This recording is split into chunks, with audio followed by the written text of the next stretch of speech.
you, and welcome to the PBS coverage of Kinetic Grand Championship 2024. We are live in the town square on the Arcata Plaza. I'm Katie, Texas, aka Lotta Paint Buckets, Rutabaga Queen, here with my co-host today, Queen Jima. Hi, dears. It's so good to see you this bright and shiny morning. Look at this, we got sun. I love it. It's a gorgeous day. There's so many people out. The teams have already been going on to the plaza. But before we go take a look at that, we want to thank some of the really great local folks who are sponsoring this broadcast. See who they are. Artist Run for the artist and everyone. Paint, paper, and cool fun stuff. Independent and locally owned. Located on the Arcata Plaza. Humboldt County, California, home to the tallest trees on Earth, is the perfect playground for exciting outdoor adventures for all ages.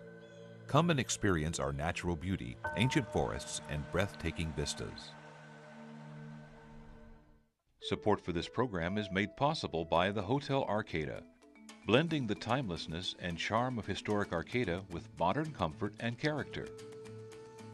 On the square in downtown Arcata. And thanks so much to those folks who are helping get this broadcast on the air. It's such a delight to be able to bring the Kinetic Grand Championship out to everybody all over the world. And I would like to acknowledge right now that we, Arcata, Eureka, the entire area around here, we are on unceded Wiyot land, and we are grateful to be here. From the Weegi waterfront to the dunes, over Tuluwat Island, and all over the county. We're so grateful to be here today. And we just want to acknowledge the Wiyot people and their stewardship of the beautiful natural environment that the Kinetic race gets to go through for millennia. So thank you to them, and hi guys. Okay, so it's organized chaos here. There's going to be a lot going on. We got Dwayne Flatmo back in the race after having retired. A surprise entry this year. We may see a few other surprises along the way. But right now, the teams are getting ready to head into the plaza, which is going to be really fun. It's so fun. I love the smell of propane in the morning. Oh, yeah. That is a fire-breathing dragon. We're going to add some interviews with teams this morning. Hopefully, we're sitting here on the corner. Teams are coming up H Street. They're going to enter the plaza, and then they're going to subject themselves to all sorts of judging. Have you ever been a judge during? Oh, yes, dear. What did you judge? I was a judge of Pageantry, which is one of the best. And that's where the teams will perform any number of songs and dances and goofery, and I loved it, every minute of it. I judged Pageantry the last couple of years. Oh, cool. Yes. So we do have a camera over at Pageantry. Hopefully we'll get to see some of that as it's going on, maybe even hear it, who knows. And then of course there is art judging. It is a sculpture race after all, and those art judges are looking for things like kinetic thrills and color and original art and just fun stuff on the machine as well as on the team themselves. That might be in costumes and things like that. Let's see, what are the other judging stations? Oh, engineering, dear. Engineering, of course. Engineering's amazing. There's some incredible engineering to be witnessed here, and it's one of my favorite parts of this race, is seeing how clever and ingenious people are in putting their machines together. Absolutely. If you have to human power a sculpture from Arcata to Ferndale over 3 days, it is going to be an engineering marvel, that's for sure. And I like to think that kinetic sculpture racers are solving like fossil fuel free transportation problems that people don't even know they have yet. They can build something that's light, that's all terrain, because these machines are going to go not just on the road, of course. They're going to head out today, this afternoon, to the Samoa Dunes and go up and down the notorious Dead Man's Drop. But that is not much later, and we'll hopefully be able to show you some footage of that tomorrow. And then we've also got machines like our friends right here, Beaver Fever, who will hopefully do very well in the water. If they don't, it would be just a darn shame. So we can't see Beaver Fever there. Who can we see in front of us? We can see the Grateful Squid, and then the crowds here on the Arcata Plaza. All right. So teams do art judging, pageantry judging, engineering. There is an ACE judge, and that is the judge that's going to tell whether or not the team is following all of the ACE rules, which is an incredibly complicated list of safety and engineering criteria that teams have to meet in order to win their ACE. Oh, and it looks like Princess Dear to Heart is going to join us this morning. Rutabaga Princess has an interview for us with one of the teams who's waiting in line at the goddess table there. Why, hello, I am here with Beaver Fever. You happen to be a pilot. And what inspired this glorious theme this year? Well, California, as you know, used to be rich with beavers, who are an anchor species for our watersheds. We are responsible for engineering the waterways. That's why our sculpture is made out of reclaimed irrigation pipe, because we are water engineers. That is absolutely amazing. And explain the bribes that you're giving everybody and why it's important that they all understand the nature of the beavers in the area.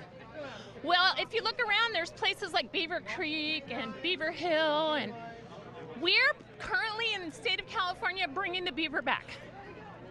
Fantastic. Are you acing this year? Absolutely, and this might be our third grand championship because we won last year and the year before. That makes you all professors? Yes. Furry professors? Yes. Is that the symbol? Why, thank you. I now have wood. Yay! I appreciate that for the glory. Oh, and we got Huggies here. We're throwing it back to you guys, Katie, the Kinetic championship. All right. Puppies. We've got bunnies that keep shouting that things are for children around here. There's squid, a giant dragon, and I have yet to see a sparkle pony, but I'm hoping for the glory of the apple peddlers rolling through. AI. Apple intelligence. Artificial intelligence. Artificial intelligence, Apple AI, all right. This is quite the experience. And now back to the queens for the glory. Back to the queens. Back to the queens, Princess. Oh my goodness. We did mention the organized chaos. We left off talking just a little bit about the ACE judging. And there are some things that every team has to have. Do you know one thing that a team has to have to get their ACE? They sure have to have a teddy bear. They have to have a teddy bear, and do you know why? Because the teams need comfort. It's a hard course, 3 days. It's a hard slog. It's so much fun, but it's also really challenging, and sometimes they just need a little comfort. You just need an item of psychological comfort. And in the rules it says because your mom can't come to the race with you, and if your mom is racing with you, or your G-mom, then she needs an item of psychological comfort. So whatever that is, the team's going to have one. And there's a teddy bear judge. It's actually a small crew of children, or a crew of small children. And they're very good at their job. It's a posse, you could say. The teddy bear judges, like all the judges, and like a lot of the crowd, are going to be getting bribes today. Teams make little bits of flair, doodads, sometimes gifts to give to the crowd, or to bribe the judges sometimes for maybe like a better score. I'm getting bribed right now. We're getting bribed by Gotham. Live on television. Yes, hello. Thank you, dear. For the glory! Thank you. Lush Newton. All right. This is gotta watch out for that AI-generated content. I didn't know it was going to make its way into Kinetics, but here it is. The AI. All right, so the teams are going to head around the plaza. They're going to circle the square and subject themselves to all sorts of judging. They're going to make sure that they have all their equipment, their a sleeping bag for every pilot, a gallon of water, a 5-gallon or a 2.5-gallon bucket. And they have to brake really well. That's another one. We didn't talk about the brake check. They have to have fantastic brakes. That is a really excellent point. There's a brake test over on the other side of the plaza. I'm going to try and pin my bribe on here. And we can see AI, Apple Intelligence, pulling out in front of us there. This team is coming out of Mendenhall Studios in Eureka. You find these kind of all over the communities, these little shops all dedicated to Kinetics. But what were we were talking about? We're talking about bribes. I'm just totally distracted by the bling. Sorry. The bribes are incredibly distracting. So after the teams go through all of the judging, they go to their assigned spot on the plaza, and the crowd here gets to like walk up to them and check out the machines and talk to the pilots. They get bribes handed to them, and then at noon, or noon, whenever the goddess decides that it is noon, there's going to be a massive siren. Oh no, wait! Before that, they get the people off the streets. Oh, it's so important to get the people off the streets because they could get just straight up run over, my dear. Yeah, it's very exciting to watch the race and to be right in the middle of the race, and so folks are kind of milling all around the streets, as you can see now. But in advance of noon, the volunteers, the ground pounders, the volunteers that facilitate the race, are going to go around and tell everybody, feet off the street, get out of the street. And then the crowd will get reluctantly up onto the sidewalk, and all the teams will leave their machines, cross to the other side of the road, and then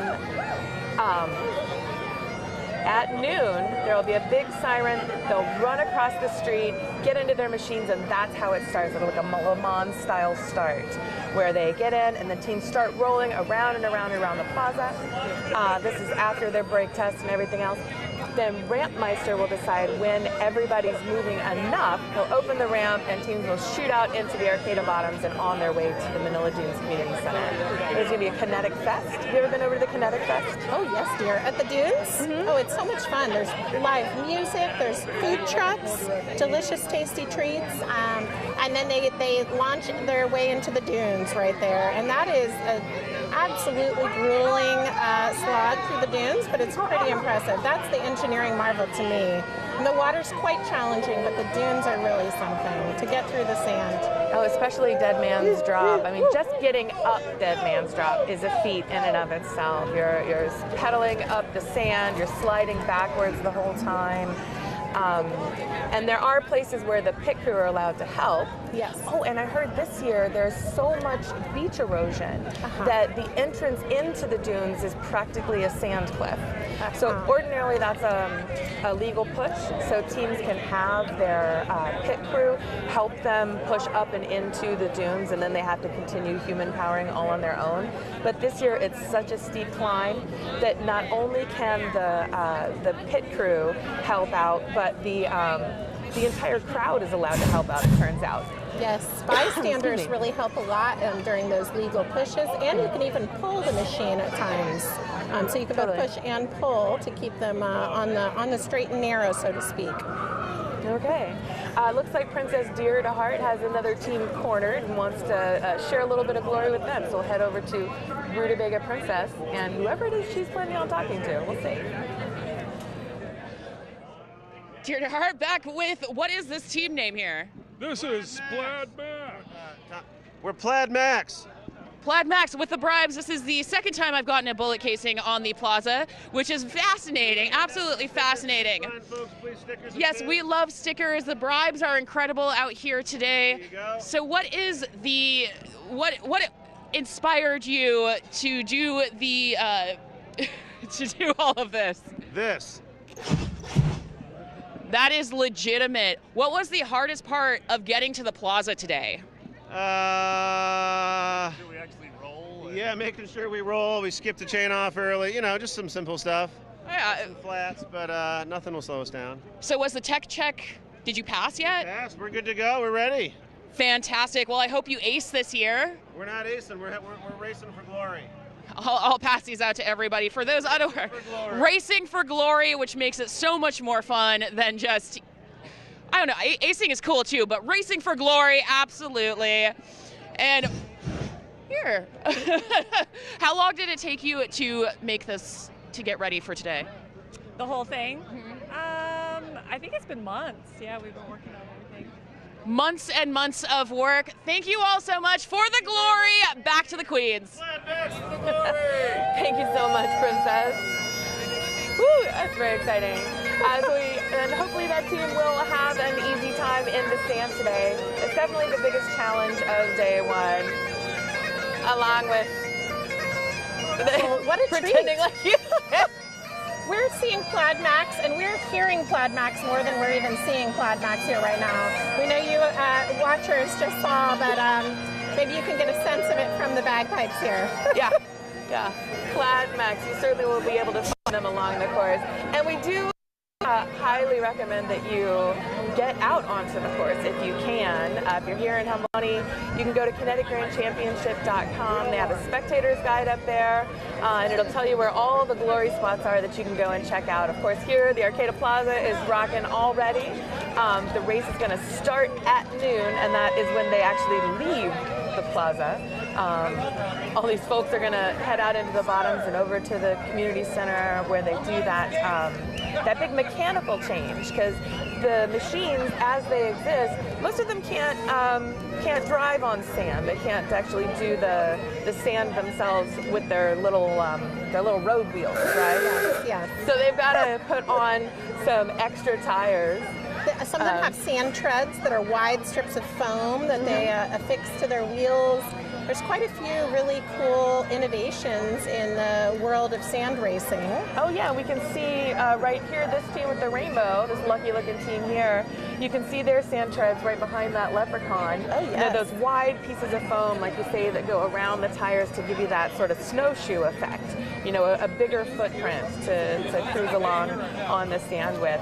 And that takes time, and there's rules about teams going off and then on the clock when they can do their transitions.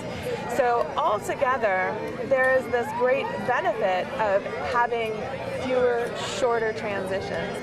If you can go straight from the road onto the sand, you can go straight from the sand onto the water without having to do equipment changes, that's like a huge benefit. It makes your team much faster and more efficient, but then there's all these trade-offs. We've got another interview over with this lucky Shamrock team here. We'll find out what their name is. We're going to toss it over to Princess Dear to Heart, who's going to introduce these glorious folks. Hello, I'm here with Queen, Your Majesty. Hello, everybody, and for the glory, it's Kinetic Morning. It is Kinetic Morning, and you are the queen of everybody, but also of the Kinetic Cops. Yes. Explain what the Kinetic Cops are for those who do not understand. Yeah, so we are here to enforce rules A and H to be having fun at all times. So we ticket people, we make sure people are having fun. I also have a megaphone, so I get to be the loudest person in the room, which is fun. But we're here to help spread the glory and we are like a sculptureless entourage of pageantry at all times as well. What happens if somebody disobeys the rules of having fun? Oh, we're gonna make them have fun. Oh yeah. So there's been a sort of controversial with a thing that happens to unknowing spectators of receiving citations. Right. Some people think that citations are a bad thing, but no. They are coveted, they are bribes, they are things that people want to get, and we can bribe you, we can ticket you for anything. I've had a lot of but yes, we've had a lot of tickets already this year. Yes, and of course we had Chasing Rainbows just going by. What would you penalize them for? Oh, that's a good one. Nothing I can say on camera right now. I appreciate that, Queen, Your Majesty. Thank you so much. For the glory! For the glory! Yay! And now back to the other queens, which we can explain Queendom another time. All right, back to y'all. Still going. All right, thank you, Princess. It's always good to hear from the Kinetic Cops and the Rutabaga Queens. We are everywhere, I tell you what. I am Queen Lotta Paint Buckets from 2008, and if you don't know what a Rutabaga Queen is, oh my gosh, Gima, can you explain to I'd love to. What is a Rutabaga Queen is a festive person to represent the race and Kinetics and support and promote all things Kinetics, promote the teams, and just generally reign in glory. So I'm the 2011 Rutabaga Queen, and let's see, that means I've been reigning for quite some time. Well, we're retired. You could say we're retired. Once a queen, always a queen. But Always you a queen, you only have as much duty as you duties as you care to take on. Which is the best. And ordinarily, or for the past many, many years, the queen has been chosen at the Rutabaga Ball a week before the race so that they are ready to reign on day one. But there's been a little change lately. Now the Rutabaga Ball is actually after day one. So the Rutabaga contestants, this is not a Rutabaga contestant. That's a fun guy. But the Rutabaga contestants are all out here on the plaza, schmoozing the crowd, bribing the royals, doing all kinds of fun stuff, and hopefully getting people to go over to the Rutabaga Ball, which will be at Synapse in Eureka. Should be super entertaining. Oh yes, it could really be anything at all. Oh, it's so much fun. There's all manner of antics during the Rutabaga Ball. Contestants compete in several rounds of answering questions, performing talents, and generally just bribing the crowd and the judges and showing what they got and why they should be queen. So it'll be at Synopsis tonight. It'll be so much fun. And then then the queen, whomever they are, wins the crown and will head out to the crowd. And they basically act as like the biggest cheerleader of Kinetics. They're out there to get the crowd involved. Because racers, sometimes they're a little focused on racing because this is not a parade. They are taking this seriously. They're very serious about something that is quite fun at the same time. Some are more serious than others. Some are more serious. Some stop to enjoy the ride at many points along the way. And speaking of enjoying the ride on many points along the way, I mean, there are so many places that people can see the race. Do you want to talk a little bit about that? Oh, absolutely, we talked about Manila and in the dunes, but tomorrow folks can also enjoy the Eureka waterfront and seeing the sculptures go along there. Oh yeah, so the teams will be going in the water at the Wharfinger building in Eureka and then headed up to the Samoa boat ramp to get out. But tonight they're actually going to, the race ends after Dead Man's Drop and all that drama. It actually ends at Halverson Park at a great big Kinetic festival. And we'll tell you a little more about that after another interview with a Rutabaga queen. Looks like Glitterina Sassy Pants on deck. Ooh, Glitterina.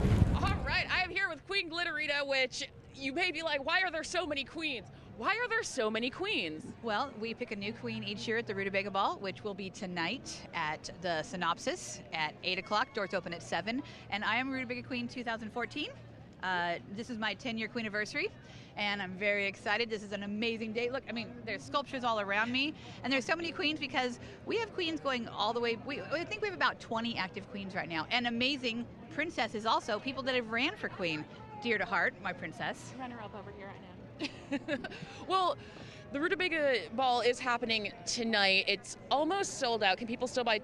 Well, I mean, we can't even say that, right? You know, there's a fun event happening tonight. Happening later. Yes. And what happens if people? Because there's only one queen per year.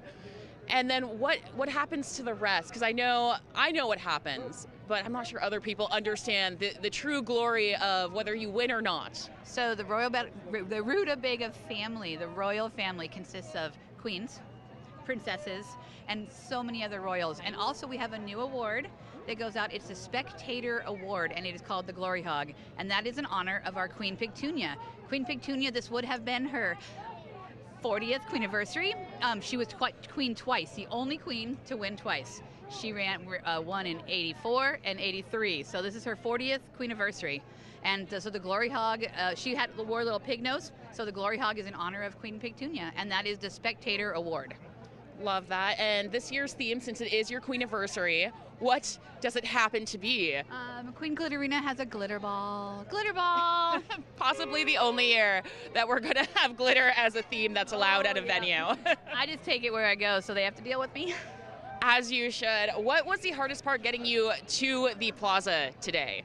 The hardest part of getting to the plaza? A lot of glitter, getting out the door. I run a little late. I'm the late queen, but the hardest part was getting here. I had all the glitter to put on. That was all. That was it. Other than that, it was amazing. Oh, and a little bit of parking. A little bit of parking.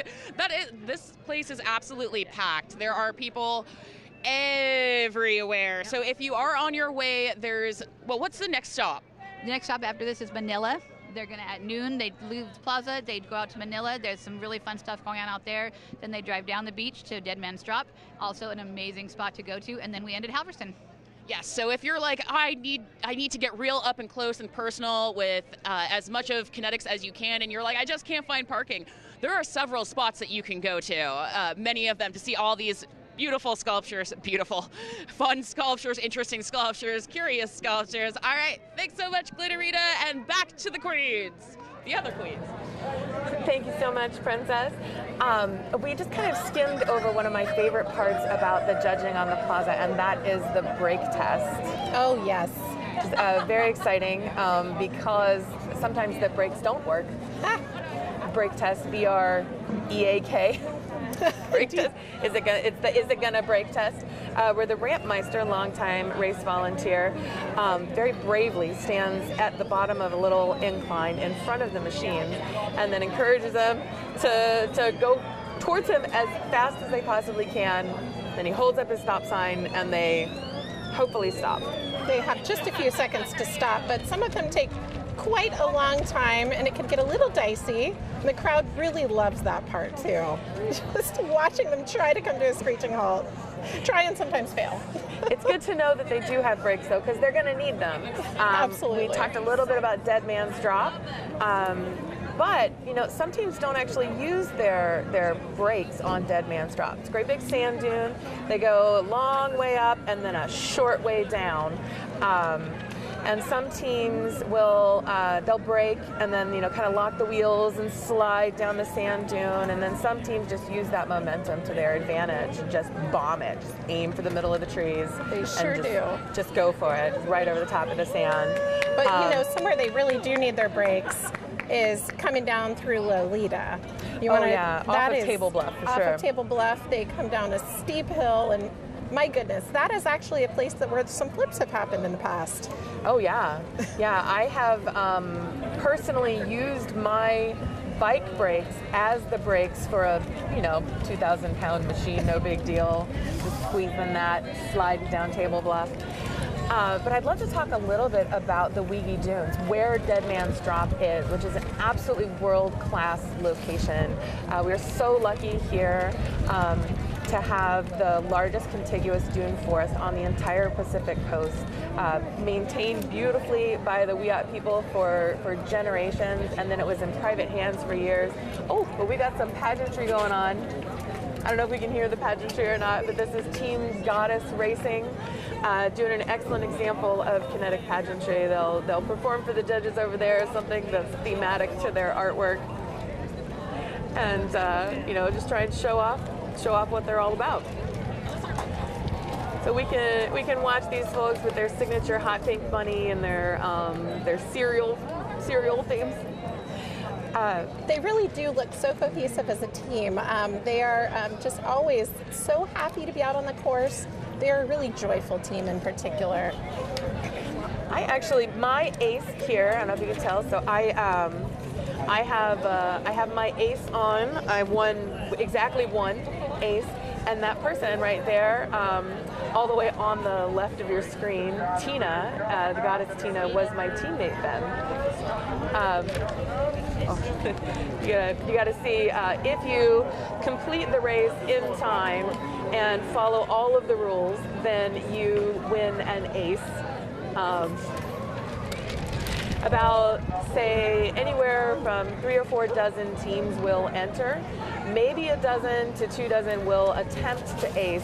And so if, say, 20 teams try to ace, you might get 10 to 12 aces out of that. It's a very challenging thing to do. You can't have any help pushing your machine along. You have the human power the entire time. And Tina there on Team Goddess Racing was my co-pilot. That was your ace partner. My ace partner. How back exciting. in 2009. Oh, I remember that year. What a good year that was, too. It's very exciting. We were compost sheep and the garden girls in a giant sheep covered in garden made of stuff. I remember it so fondly. That's the year I raced also that year with the taco truck. Oh, you raced with the taco truck? Yes, it was so much fun. Who beat us out on art or pageantry or something because they had a full mariachi band. Yes. You show up with a band, you're going to beat everybody. That's how it's going to work. All right, so while the teams are continuing to go around the judging, I'd love to talk a little bit more about the Wiggy Dunes, because when those dunes went from private hands they were donated over to a nonprofit, to the Friends of the Dunes, who take care of them now and have been working for years to get them in the best shape possible. And one of the things that they did was, when the property changed hands, they had a biologist go out and survey all the different species and all the health of the dunes, and they actually found 2 endangered species thriving on the top of Dead Man's Drop, and that is the beach laelia. They're plants. Yes, the beach laelia and the Humboldt Bay owl's wallflower. Wallflower, excuse me, not the owl's clover. Wallflower, yes. What a lovely plant it is, too. Yeah, they're gorgeous. And so they asked the biologists, like, oh, we found these endangered species up here. Does that mean we have to stop doing the kinetic race through here? And the biologist said, well, how long have you been doing it? And they said, about 50 years. The biologist says, I think I'm going to have to insist that you keep bringing the Kinetic Grand Championship through here, because it turns out that roughing up the open sand and creating an area where the wallflowers can thrive beats back the beach grass, and that's actually part of what's causing those endangered species to thrive up there in the open sand on top of the dune. Yes, many species around here, around Humboldt Bay, really thrive on a little natural disturbance, and so we are simulating that natural disturbance by having the kinetic race through there. So that's great to hear. It's such a special place, the Dune Forest, and I highly encourage everyone to go out and check it out. That's a really exciting leg of the race. Definitely. Just watch out for ticks. A little GMA public service announcement is, make sure to check yourself for ticks. This time of year is a bit of a challenge with the ticks. So just, check yourself. Maybe tuck your pants into your socks, a little GMA fashion for you. It's a look. It's definitely a look. It's a look that says, I've been to Dead Man's Drop, and all I got was not getting Lyme disease, because I tucked my pants into my socks. I'm all about the safety, dear. Yeah. I also recommend water bottles and sunscreen if you are going to go out to Dead Man's Drop, which you should. You really can should. Make it out there. If a dune hike is something that's in your capabilities and you're nearby and you haven't seen Dead Man's, or even if you had, you should definitely get out there. If you hike in from the bottom end from the 255 freeway, then some of the best views of the actual drop are from that trail on the way in. You kind of crest a dune, and then you just see it like this sand skyscraper, this wall, and the teams are coming out there just falling down it. Now, have you seen Dead Man's this year, dear? I don't know how steep of a drop it is. I heard it was very steep. Oh my. And I know sometimes the people who prepare the race try and make it a little less crazy, but sometimes, you just got to let nature be one of the hazards. Yep. And that's kind of how it goes. We've got this amazing backyard, including the Wiggy Dunes, including our glorious bay, and we're going to go out and play on it. So if you can't get out to do that, go do that. KineticGrandChampionship.com/spectators. You can find a guide how to get out there in person, but of course we'll be covering it all weekend live here on KEET TV. And I'd like to throw it back over to Princess Dear to Heart, who has another interview for us. Let's see who she's ready to talk to. All right, I'm here with Master of Ceremonies, Bill Neal, who has been racing since the early days of Hobart beginning the race. 79, and I'm retired. You're retired? Well, it seems like you're here. So are you really in retirement if you're here? Semi-retirement then. So you've been on a multitude of machines. What was your favorite one to race? The motorhome with the food on board. Because it had food? Because it had food, yes. That makes sense to Once me. you've been on Hobart's machines, you wanted to get off Hobart's machines. So it was easier to rent a motorhome and fill it with food and go feed everybody along the race course. Did you help him build any of the machines or have creative kind of design with them? No creative input, but welding, fabricating, building. What was the hardest machine to make? The Leprechaun Limo and the Quagmire Queen, over 60 feet long. Is that the longest on record? I don't know what the record is. Could be. You may as well just say yes, be the glory hog. Okay, yes. The Leprechaun Limo has steering cars at both ends, which nobody could steer. And at those times, we had Coors as a sponsor. So I like to indulge on our sponsor. And so they decided that even though I could build it, I couldn't drive it because I wouldn't be sober enough to drive it. That's fair. But the problem is that nobody could drive it because it was so complicated. And so when the rules back then in those days were we couldn't drink until we got off the plaza. So how the rules have changed. yes. So the first person tried to drive it off the plaza and they couldn't even drive it in a straight line. So by the time we hit the second block, I was already working on the keg. So what was it like working with Hobart and building the machines and just experiencing the full race? Because the race it's a long race. And everyone's like, they see the happy-go-luckiness, so they don't see, the bruises and the pains and the having to sit there with the same people for 50 miles. Well, I want to quote the Burly Man when he was asked about the race, and he said, "Why do I race when it would be easier to stay home and beat myself with chains?" Why would you? That's a great question. But the reason that why do you do it? Why did you do it? Why do we all do it? You'd have to ask everybody out there because I did it for the fun. It was great. Camaraderie and a great group and costumes and you're dead tired by the end of the race. So I think to sum it up, that means that it's being done for the glory. It's always been for the glory. It's always been for the glory. All right. Thank you so much, Master of Ceremonies. Retired Master of Ceremonies. Back to Queen, Lotta Buckets, and Gma. Okay. Several teams lining up here, including the Underhill crew there, and many teams have already gone all the way around the plaza and stopped at their little spot, getting ready for that Le Mans start, of course, bribing the crowd. Do you have some favorite bribes from throughout the years? Maybe not today. We've been I haven't collected too many yet today. I always give out Werther's Originals because I find they're just such a nice little treat, soothe the throat after all the yelling that inevitably happens here. But as far as bribes that I've received, I think some of my favorite have been welded bribes. I've received a few over the years that have been welded metal, and those are just such a proud Kinetic tradition, so beautiful. I love a good pun too, so I think some of my favorites have just been pun related, buttons and such. And this year I got this beautiful little kerchief from Gotham, silk kerchief with their logo, so one of my favorites. Also soothe your throat there.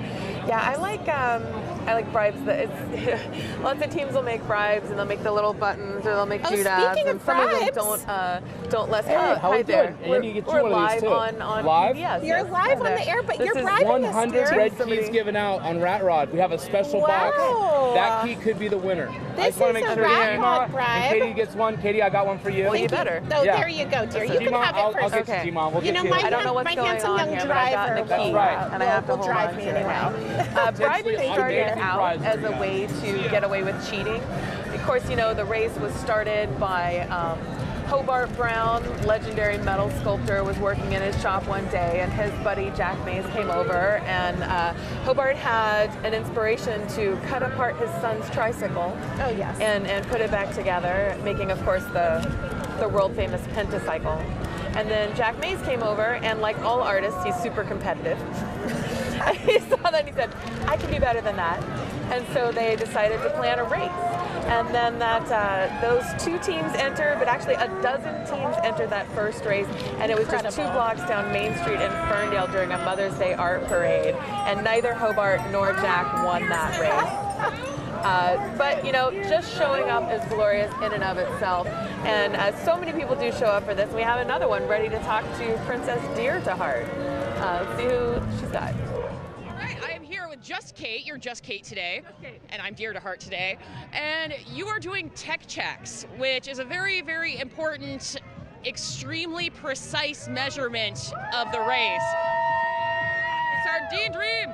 So, what is a tech check? What goes into it, and what does that mean for the teams if they pass or fail? Well, certainly. So, obviously, we need everyone out here to be very safe, very comfortable, and we need to make sure that they have excellent dental hygiene. So, my job, probably the most important job in the entire race, is to make sure that every racer has a helmet, has brakes, has adequate lighting, they have a flare. Make sure that they have their toothbrushes. That's really important. A compass, things like that. Yeah. Is there anything else for the first-time racers that you recommend they call somebody to bring them immediately? Well, I mean, I think there's a couple of items that there's no way we're going to let you go. So if your vehicle doesn't break, if you don't have a teddy bear, it just wouldn't be safe for you to be on the road. So make sure you got a backup teddy bear, you got a 5-gallon bucket, things of that nature. So what is the importance of the teddy bear? I mean, I know the importance of a teddy bear. Well, this is a very stressful race. You really have to put a lot of your heart and soul into it. And I mean, if you don't have something to comfort you, you could really break down right in the middle of the race. And who knows if you'd ever really recover from that. So a teddy bear is important. That is absolutely legit. Not only can the machines break down, but the pilots can too. And the teddy bears prevent that. That is fabulous. So right behind me, I just want to say thank you, Just Kate, that we have Sardine Dream, who is absolute Sardine Dream. Hello. We are live on air. Oh, yes. So what inspired the extra oily Sardine Dream? Katie? Yeah. Well, we wanted to be extra oily for sure, because that's hot. Do you think that will help you go through the water races faster than others by being extra oily? Pure aerodynamics. We're gonna be moving with 25 extra horsepower with our fluid dynamics. Yeah. Do you think that because you sort of have hurt maybe the sea creatures that the man-eating clams might specifically target you, and have you any plan to protect yourself from them? We're ready to become a part of the ecosystem. You know, they'll spit us up next year when need be, but we're a part of the regenerative back to the land movement as sardines, and we're ready to with all tightly knit teams, there comes competition. People want to eat us. We can't help it. Yeah. You do look delicious. Your machine does too. My great-grandfather was a man-eating clam. So, you know, it's hard not to just bite into this. Yes. So thank you so much. Oh, it's amazing. Thank you so much. I will cherish that for amazing. And everybody, why do we do this? For the glory! Thank you. Back to the queens. Oh, I just found out that Hobbit is called, what is it called? Earth, Wind, and Shire. It's not a team we're looking at right now, but hold your horses. We'll see them shortly. My goodness, what a name. So that explains why we have a Disco Gandalf coming our way shortly. Disco Gandalf, something you're only going to find in the Kinetic Grand Championship. And of course, the crowd here is very lively on the Arcata Plaza. Many folks coming from all over the county. Folks all over the country, too. All over the country, yeah. All over the world, really. People definitely come out here to watch this and get thousands of people on the Arcata Plaza. As the teams make their way around, it's getting more and more exciting. You can just like feel the electricity in the air as we get closer to the start of the race. I have no idea what time it is. My face hurts from smiling, dear. I don't know if that happens to you during the race, but it happens to me every year. And I have to say, I'm so excited to see that we have I believe we have around 50 teams this year. And, you know, there's a lot of young people. And, you know, part of the spirit of the race is adults having fun, so children desire to grow older. And that's why GMA's involved, and I love to see all these new generations of racers coming in and doing their thing. So fun. Absolutely. There's often teams from high schools. There will be a team from an engineering club at a high school, and this will be their senior project or their big project that they do for testing. And of course, Kinetic Universe, the nonprofit that runs the Kinetic Grand Championship, also hosts the Kinetic Classic, which is for proper children. Kids minus 9 months to plus 12 years can get their first little taste of kinetics. And then as soon as you are, I believe, 12 years old, you can be a barnacle. in the race here. Have you ever had a barnacle on your team? I've not had a barnacle on my team, but I would like to. I would still like to race with a barnacle, and I'm taking offers for teams to be a peon on in future years. I Just see. putting that out there. So if you have a team and you want a glorious queen that comes with her own wheels, hit me up, my friends. Queen Jima is ready to go. You can call me on my rotary dial telephone. I'll be ready. So, a barnacle is a person who rides along with the machine the entire time. They're on the craft. They have to be at least 12 years old, weigh at least 100 pounds, and they cannot help. They can help, but they can't help push the team forward. And for the accomplishment of dragging an entirely useless team person all the way through the race, that team gets a time bonus. I believe it's a half an hour taken off their time. Now, can the barnacle be the teddy bear? I don't know. That's what if they question. dress up like a teddy bear? As long as they're bigger than a coffee cup, then yeah, I think which you should be bigger than a coffee cup if you weigh over 100 pounds. We'll have to do a rule check later and we'll get have back to check to you that on out. that. Yeah, see if that's a good one. And of course, the teams do care about their time. They're going to go on the clock and off the clock because this is a race. And somebody is competing for that speed award. There will be an award given for first, second, and third place in speed, as well as engineering and art. And those are the three big major categories: art, speed, and engineering. And the team that gets the best overall score for art, speed, and engineering will be this year's Grand Championship team. Of course, the real best prize in the race is actually one that you can't plan for, and that is the Mediocre Award. Oh, yes. For the team that comes in dead middle. Yes, absolutely. One of my favorite awards. And they never know who it's going to be, so it's just a great surprise. Yeah, you totally can't plan for it. It could be an ace team, it could be a non-ace team. Of course, to win Grand Championship, you do have to have an ace. You have to complete the race and follow the rules. But it looks like Princess Dear to Heart has something else to show us. Who's coming up the road here, Princess? So I am here with a very, very fantastically special part of the Kinetic Grand Championship, which certain parts of the Kinetic Grand Championship would not happen without Queen Mothers like you. So explain the how that all happened, the beginnings. Well, I'm kidding. This is Queen Jima's mother. You don't have to go that far back. Though, what's it like being the mother of somebody so glorious? Did she get it from you? Yes, she did. And I got to go on the Queen's Cruise one year, which was wonderful, to watch the water crossing. That's right. The Queen's Cruise is absolutely astounding, and that's adorable because everybody who runs for Rutabaga Queen, whether you win or not, you can bring an entourage member, and so that's amazing that your daughter Jima, which, by the way, how you look so much younger than Jima is incredible. I'm very well preserved. Obviously, I mean, it runs in the family. You both look amazing because you must be, Jima I consider to be 800 years old, so you must be at least 825. Yeah. So that's what are your skincare secrets? I never wash my face. That is absolutely astounding. Is there anything that you have to do to appease such a royal ego outside of kinetics? I dog sit sometimes. You dog sit? Well, that's just Queen Mother duties right there. My princess mother would agree with you. That is just. But is there anything else you have to do to make sure that the royalty feels royal? Well, the only problem is that if I go out and I run into someone who recognizes me, which happens more and more, I always have to look decent. That could be a struggle. The struggle is absolutely real.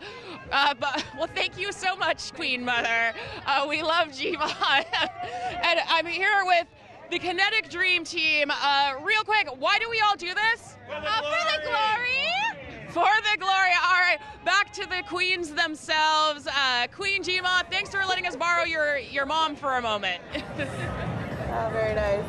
I have to say, I think every part of the race, whatever part of the race I'm at right at that moment is my favorite part of the race. So Agreed. Obviously the plaza is my favorite part of the race, but do you have a favorite part? You you know, I really think the water crossing deer, I just love seeing how they splish splash into the water, and then people often play music out on the water and get themselves into the, you know, the spirit of paddling hard, but it's just so festive out there. I love seeing all the watercraft that people take out their canoes, their kayaks, their paddleboards. So I think that's one of my favorites. I think watching the day 2 water crossing from a kayak has been one of my favorite race experiences. It's a really wonderful way to watch because you can see them get in the water and splash and hopefully float and then continue on down the course. And many teams are going to try to go for biggest splash, but there's always a trade-off there. Because you know, if you splash too hard, you might break something. Indeed. Yeah. One of my favorites of that day too is you know, there's always the Coast Guard out there just keeping us safe, you know, looking great on the water, if I might add, and I love hooting and hollering at them. So, you know, it's such a community experience putting this event on. Takes so many people from all over the community to make this happen. Volunteers, our ground pounders, and many agencies that help us out too. I did, you know, I was on the organizing side of the race for a while, helping with Kinetic Universe, the nonprofit, putting on this free community event. And I counted it all up one time. There were 27 permitting agencies. My goodness. Between cities and like each municipality, 5 different municipalities along the course, between the different towns and the county. 27 agencies to permit, to insurance, to attend a meeting with. And all of this is totally run by volunteers. The Kinetic Universe Board, the race staff and volunteers, they do so much work all through the year, and especially in the spring leading up to the race, to make this happen. Logistically, it is absolutely insane. On and off of private land, there's 17 different locations for 10 events. So like the plaza, this is one event, one event, one permit. But thousands of people, and of course, you know, an infinite amount of fun. But it's a lot of work to put on, and so we're so grateful for Kinetic Universe and those folks making that happen. Oh, we might be able to hear Pageantry. Let's check this out.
Year that pageantry became its own category, and it is June Moxon's fault. Oh my, of course it was June's fault. Because, you know, the pit crew, you can have one pit crew person for every pilot, and the pit crew and peons on June's team used to really get into the theme of it all. And I remember when she was Bridal Trail years and years ago, and then her entire pit crew dressed either as Betty or Hoss. They were like either cowgirls or cowboys, and following this giant Sparkle the horse through the whole race. And they stopped and did a musical number, like a dance number, during the water entry and during the brake test. And before, at that time, there was not a pageantry stop. Yes. It was just June was like, we're going to do a dance number. We're doing this. We are going to take over, and we're going to make it fun. And they were always so coordinated, always are so coordinated. Yep. And then they would, and then they won the award for best pit crew, and people were like, best pit crew should be for somebody who fixes the machine in a glorious way, or is like super supportive. You know, there's pit crew stuff, and this is her pit crew, but they were getting an award for singing and dancing. So we're like, well, like we do in Kinetics when something really cool happens. We just invent a new award for it. So let's throw it back over to Princess Dear to Heart. All right, I am here with who? I am Django, and this is the Dream Team. The Dream Team. We've got the cheerleaders, the b-ballers right over here.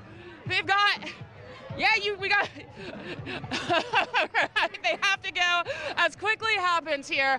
Behind me, I do have the Shire, which I am most excited about as an elf. I'm looking for my future ex-hobbit. And hopefully they'll be available in a moment. Though, if you're not here yet, I recommend getting here because it's just getting more and more fun by the minute. And once everybody's done being judged by the judges, then we'll bring them out and have some more conversations. Though, all right, back to the queens and back to all the fun happening around here. All right, thank you very much, Princess. So for a while, pageantry was actually one of the Grand Championship categories.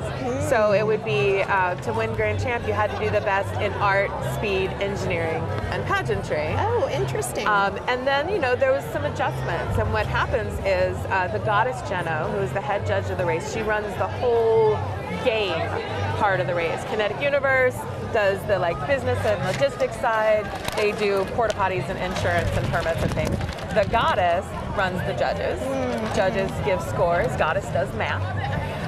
And so the goddess also surveys the racers and talks to the racers after the race to find out how things worked and if they want any changes. And if there's a big push to change the way something is scored or the way something is done or to change a rule, then that's what happens. It's this democratic, collaborative process has been happening off and on, fine-tuning the rules for many, many decades, so that every time somebody finds a loophole, yes, which there are many, they snap it shut. And then people make their own new ones, which is the best part of the whole thing. Or, just bribe their way out of being in trouble about it, which is also an option.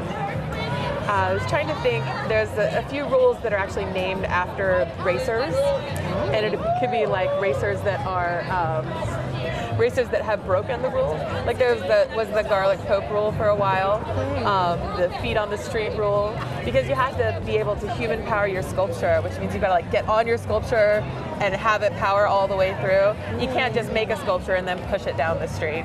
But you can dance whenever you want, like these folks that are over there partying with Princess Dear to Heart. Join this party already in progress. Absolutely partying. All right, I am here with Earth, Wind, and Shire, and the Great Hobbit representative. What is your name? Brenna! All right, Brenna, what inspired you? Well, I wonder what inspired you. What was your inspiration for Earth, Wind, and Shire? The groove just took a hold of us! We wanted to disco all day and night!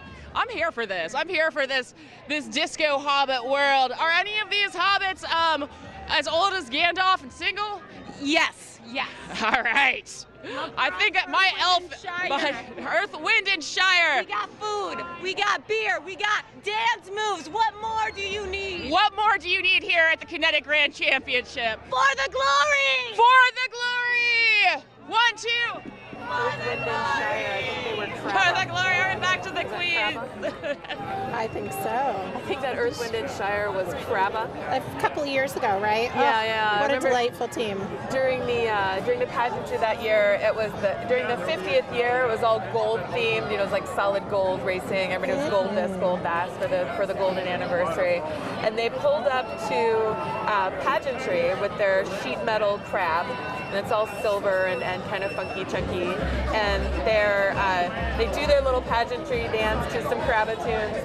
And then somebody goes like, wait a minute, this is the 50th anniversary? It's supposed to be gold? And then the whole team busts out gold spray paint and painted their machine gold at pageantry. I go like that. That was incredible pageantry for you. That's Kinetic thrills right there. And it's getting a little loud where we are, but we love it. It is getting pretty wild here. Let's see what this team is up to. Playing a little Earth, Wind, and Fire for us. Hello, everyone. Did I pick out an outfit tonight? I'm the one interviewing, all right? You're doing my old job, honey. I've got all the questions. All the questions. I might have an answer or two as well. So Nice what- stick mic, by the way. Thank you. Yeah, it's good for waving around. It is. So for those unaware, the Rutabaga Ball is tonight, and us two will be hosting, though in perhaps a slightly different persona. Yeah, I will be this right now. I'm Uncle Princess Peach. Uncle Princess Peach. Tonight I will be Princess Charming. Princess Charming, and I will still be dear to heart, You're to always everybody's dear to our heart, heart. honey. Yes,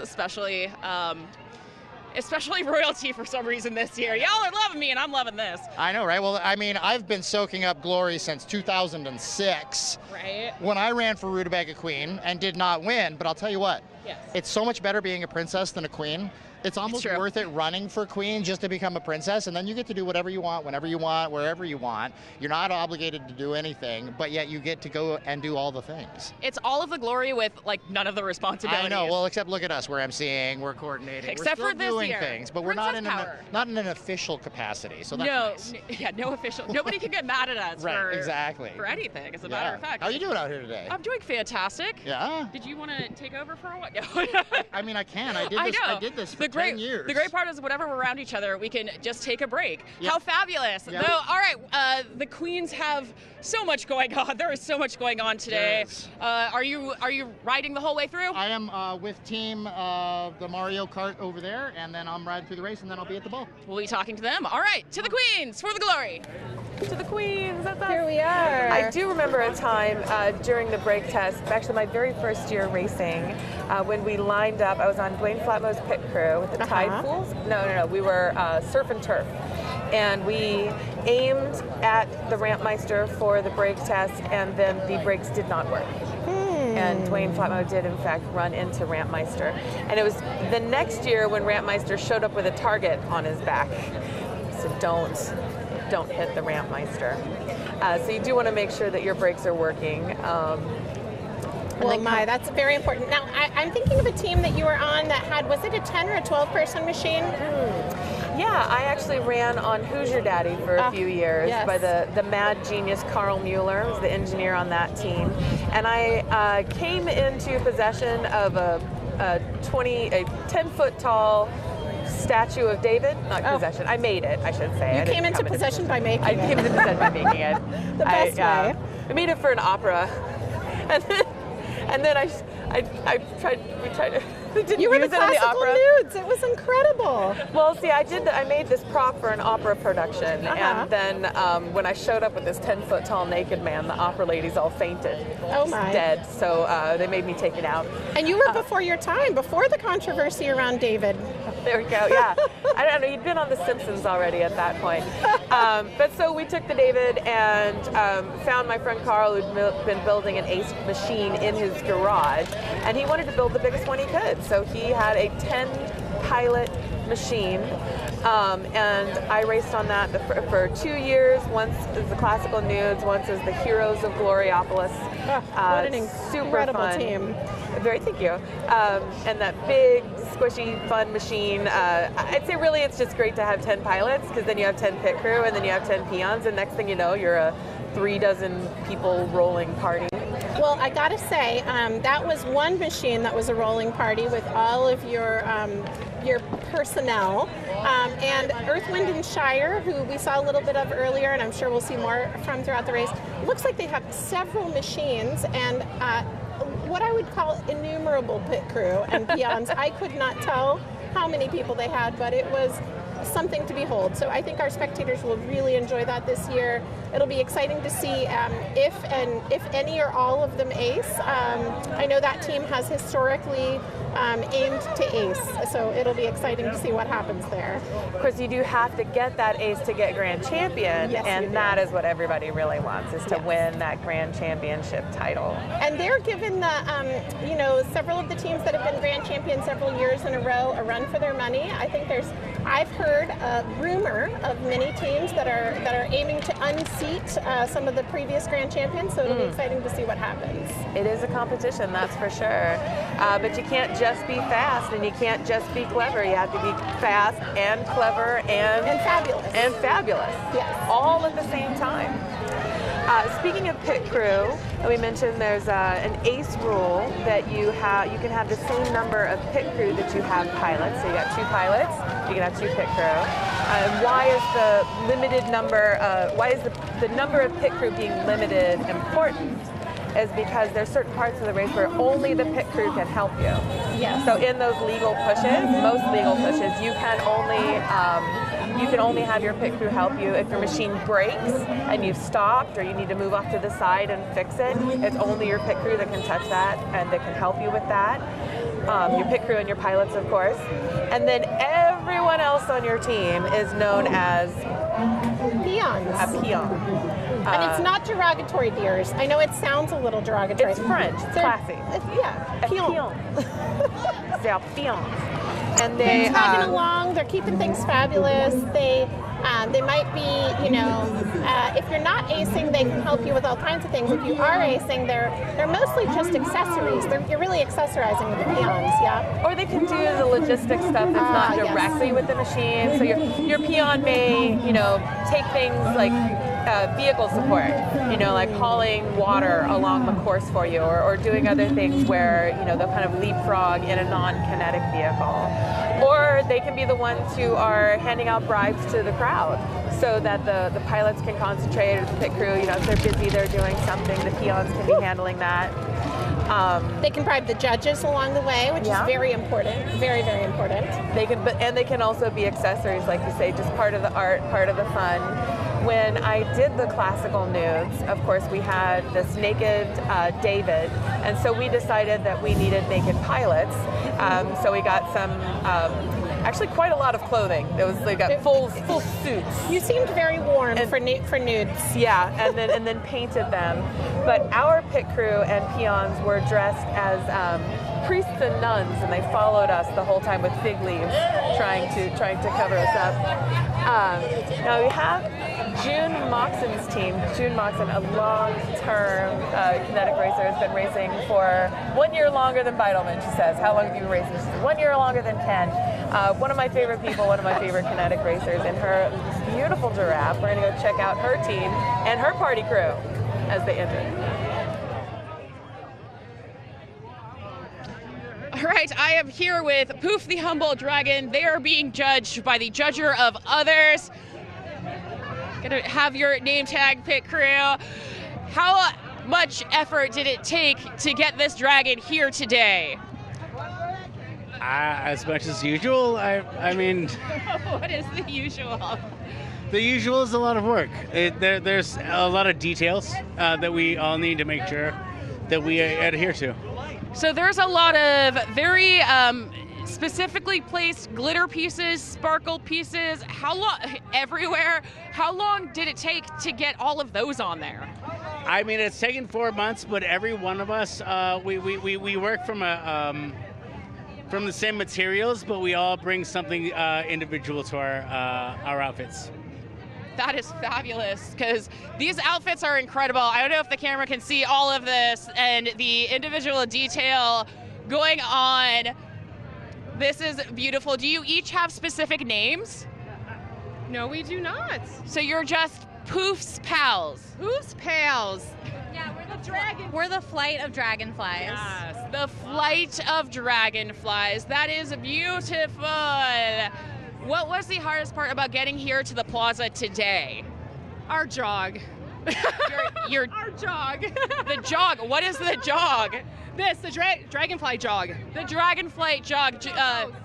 Are you going to be able to keep up the energy through the entirety of the Dunes past Dead Man's Drop? Yes, we are. Woo! Fantastic. And so the fun question, why do we do this? For the glory!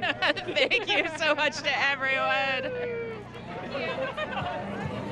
All right, back to Queens. I just love sequins. I can't get enough of sequins. Agreed. That and June loves the dazzle. That's one of the things I've always loved about her team, is just the incredible level of sparkle they bring. I love the idea of getting so dressed up and fabulous.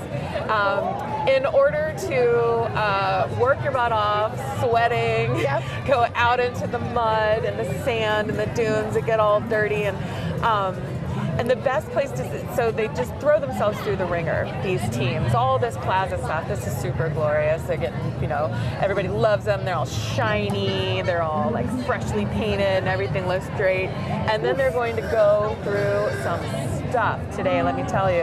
And once they make it all the way out to the dunes, up and down Dead Man's Drop, and pedal all the way into home to the Halverson Park party this afternoon, it could be absolutely anything could have happened to them. They'll be positively filthy, dear. Yeah, They're sometimes really they're broken into pieces. Sometimes they're muddy, they're bloody, but they are going to make it to that Halverson Park finish line today, which is actually the finish line has been at Halverson Park for lots of years. There's usually a party there. This year, it is a new organization organizing the party, an old organization, but newly organizing this party, and that is the Ink People Center for the Arts. Oh yes, we love them. In Eureka, working all over Humboldt County. They're doing Kinetic Fest there at the finish line. I think normally, or for the past several years, it's been about like the finish line, about the race, and then there'll be music and stuff to kind of back that up. But the Ink People is really bringing that full local culture vibe. Yes, arts and culture. What's going to be up out there? It's going to be an arts and culture smorgasbord tonight at Halverson Park, and folks will be able to get up and see the machines up close. It's a little less chaotic than the plaza. It's a different feel, but folks will really be able to enjoy all that the Ink People have put together tonight, and we'll find out more about that and tell you soon. And then, of course, you get to see whatever damage the teams have suffered. Indeed. The machines or the teams themselves. You never know. We've definitely come into Halverson Park with part of the artwork strapped to the back of a bicycle. Indeed. You never know what's going to happen out there on the dunes. Especially coming down Dead Man's Drop, which is super dangerous. But also super fun. All right, well, we'll kick it to Princess Dear to Heart. She's got another person for us. I'm here with Amber Rays of Glory, Kinetic crown maker and overall medal artist. Yes. So what is the favorite crown that you made of all the queens so far? I think the 50-year anniversary one had the Kinetic chickens all the way around. It had 5 for each, 1 for each decade. I really outdid myself. I try not to be as complicated as that because, wow, it takes me a lot of time. So you are a princess, and you happen to be the birthday princess because this is your birthday. So happy birthday, happy glorious birthday. Thank you. I'm exactly as old as the race. I was born on the first Sunday of the first Memorial Weekend. So we're here to celebrate Amber. There should absolutely be an award just for your favorite sculpture that brings you the most joy on your birthday. Though if that award did exist, who would it go to? The best sculpture, this one brings me the most joy. I have a few favorite teams. I was a glorious sponsor for Tempest Fugitives. But the art on this just captures my heart. Oof, the Humboldt dragon wins yet again. Well, dragonflies, that's my other favorite animal. I have tattoos on my back. Fantastic. So for those seeing all the crowns out there, this is the crown maker and lots of other art out there. Amber Arts? Amber's art. Amber's art. Make sure to look at that because that is you'll see when I throw it back over to the queens. Look at Jima's crown. That is amazing. That is amazing. That's one of the reasons that why we also all run. We all want a crown one day. Thank you so much, Amber. Happy birthday. And back to the queens. Oh, there's so many different artists that put things together to make the Kinetic Grand Championship glorious and beautiful. Of course, all the teams have their wonderful art, the sculptures themselves, and they'll have backup like shirts and swag to give away. But then there's other artists who do things like make the Rutabaga Queen's crown, or the artists who make the posters every year, or the merchandise. There's, it's just so many different creative opportunities here in the Kinetic Grand Championship, and I'd love to see all the different ways that people interpret, the glory. I do too. This year's poster is beautiful. Do you know who made it? I know that they are on Team Plan B. That's all I know. Wonderful. So Team Plan B hosts the artist for this year's poster. What a beautiful poster it is. You'll have to check it out, folks. It's phenomenal. And we've got June's team here, the Humboldt Dragon, I believe it was, that is making a big old ruckus behind us. But you know, that's what this day is all about. And June, notorious for having a party crew. She usually doesn't ace, or she has many aces under her belt. But nowadays, she's more about letting people get a chance to race. And of course, if you're trying to ace, you can't switch in and out. But if you are not acing, then you can have new pilots at every stop. Let's take a look at what's happening over at Pageantry.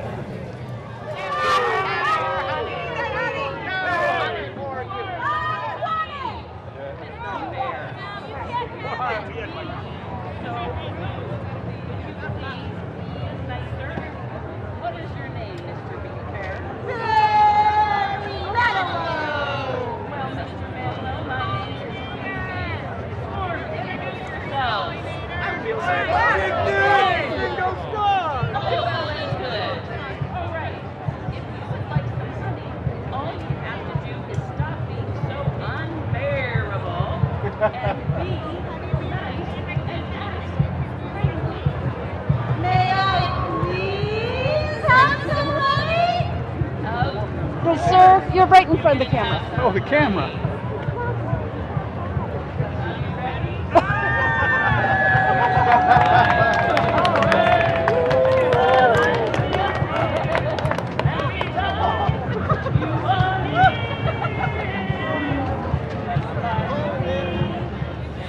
All right, it's really starting to fill up out here. I just wanted to say a quick thank you here, the KEET TV van and our platforms and our cameras and all our volunteers and everybody all lined up here. We're kind of taking up a good chunk of street. So I just wanted to thank some of these businesses, the Jam, One Stop Salon, Daydream. We're occupying their street front here. Also shout out to the Art Center, Malia and Lush over there. The Hotel Arcata, the Humboldt County Visitors Bureau, and Julie Benbow.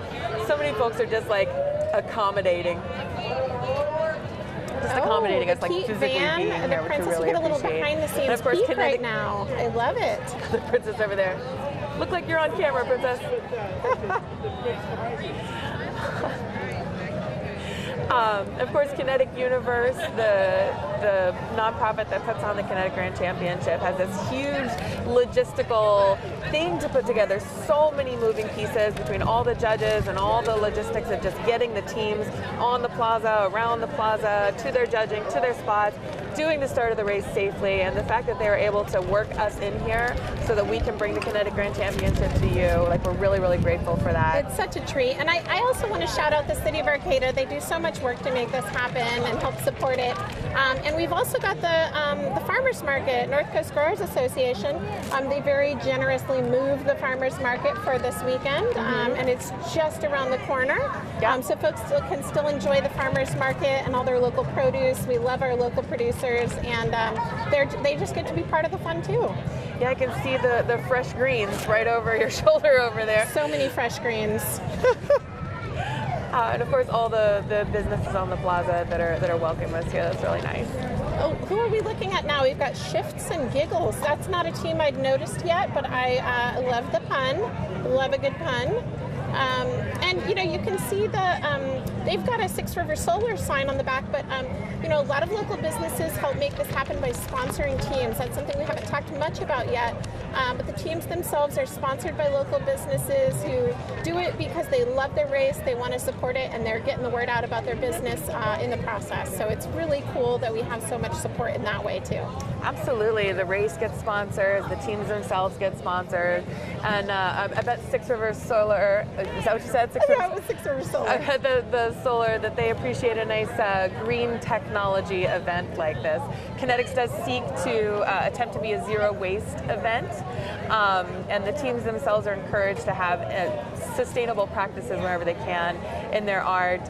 And of course, human powering crafts and coming up with solutions for human powered transportation is just like green in and of itself. It's just useful. Over the decades that I have been, over the some amount of years that I've been doing kinetic racing, I've learned a lot about how to make something efficient and fast and light, but then also super cool, and how to make artwork that's super cool and light. And of course, we're going to go back over to Princess Deardeheart. Who do you have to talk to us now? All right, I am here with Pippin, who is from the Shire group as well. And Pippin, are you having a good time? Are you good? Are you good? You doing good? Can I get a paw? Aw, thank you, Pippin, so much. He really loves the sculpture race. He told me he's just a little camera shy. He's a little camera shy, but we can tell that he's a good boy. Goodest boy. Great interview, buddy. You're hired. All right, I'm back to the queen. Who's a good boy? It's quite a pooch that can tolerate the chaos all around us. But I will say that Team Sparky always brings adoptable pets to the race. These are dogs from the animal shelter and local rescues that are just cruising around, showing what very good boys they are too. And they're adoptable pets that you can see all along the race course, and volunteers from the animal shelter come and show the public just how friendly they can be. It's one of my favorite parts of the race as well, is the last many years of Sparky's Adopt Me focus. And I understand that Sparky has successfully adopted out all the dogs that they bring along with them. It's quite a track record they have. It's incredible. And it's a process. They aren't just like handing out dogs to the of crowd. course. No, You you have to apply. do the actual adoption process, but they get to, once you meet a good boy in person, it's hard to say no. And honestly, if these dogs can behave themselves in these conditions, they're some very good dogs. So they really bring out the dogs with the temperament for crowds, and it is just a joy to see them out here. Yeah. All right, let's see who the princess is cornered now. Princess Hopefully is it's ready. a human. Right, I'm here with Scottis, one of the head goddesses, aka Alice, and with some news here about how many racers we have left. Well, we only have one coming through this station at this point. We do have another one meeting us on the course tomorrow. They're going to finish the tech check that we do at this location tomorrow morning. They finished the rest of their reg last night. How many total racers or machines do we have this year? Not racers, that's a lot of pilots. That's probably hard to count. That would be very difficult to count, but we do have 49 teams. A couple have not made it to the plaza, so we're about 47 at this point. Where did those teams go? You know, you have to ask those big man-eating clams and like some, maybe Rizzoli or maybe Queen Chelsea. Some of those things do affect how teams get to this plaza, so I'm sure they encountered one of those things. Any recommendations or advice to give the racers this year, or words of encouragement? For the glory, of course. I mean, just keep going. Yeah, we just got keep these pedaling. guys going the wrong way, so hopefully we get them steered the right way. No. So we do have it. Shouldn't be working right now, but go get him. Go get him, Scottis. They're figuring it out. They're new too. The Sardines are a new team. We have lots of new teams this year. It's super exciting. A few young teams. That's always exciting. Colfax, one of our longest running young teams, is here, looking amazing, just amazing. So if you can't get out, come out to the race, man. Halverson Park sounds like a beautiful party for spectators tonight, 2 to 7. If I were a spectator, that's where I would be. But if you want to come and see some crazy town, come out to Dead Man's Drop. Make sure to wear your bug spray. And sunscreen. Mosquitoes and sunscreen. The mosquitoes will carry you out alive. The mosquitoes are, to me, worse than the man-eating clams. I really fear them, quite honestly. It's my biggest fear of this course. Can you real quick explain what Team Goddess is? Because we've talked to a few goddesses, though a lot of people are like, wait, what's the difference between a goddess and a queen? And I'm like, the difference is vast. The difference is vast. You know, goddesses, we are more the background logistics of things. We are wrangling timers, judges. We're compiling those scores to figure out who's the big winner of this thing and maybe not such the big winner. So we really are just the background logistics. Although you may hear about Team Goddess Racing as well. They are the racing side of things. They are actually the machine. They have the bunny, Trix bunny this year. It's a very cute bunny. Yes, definitely. They always have an excellent theme. We have a lot of great themes around here. If people can get out to see the race, I highly recommend. Yes, there you go. High recommendation from a goddess. Yeah, 49 machines. I've been helping with registration for about 14 years. And so this is the highest number I've seen since I've been doing registration in 14 years. That is incredible. This is definitely the year to get on out here. For those watching from home, sitting on your couch, come be glorious with us. All right, now for some more Queen action. I'm so happy about those goddesses doing all that math. That's the best. I think it's a good team to be on. Team goddess, actual goddess, judge goddess. It sure is. There's lots of different ways to approach this race. Lots of different ways to get involved. And in fact, there's tons of volunteers. This guy's bugging me. The wind is really acting up. There's tons of volunteers making this all happen. Kinetic Universe, the ground pounders. There's anywhere between 30 and 70 volunteers every year between the medics and the Kinetic cops who aren't actually volunteers. Mostly they give people tickets for things like eating beef jerky or having a dog that's too small.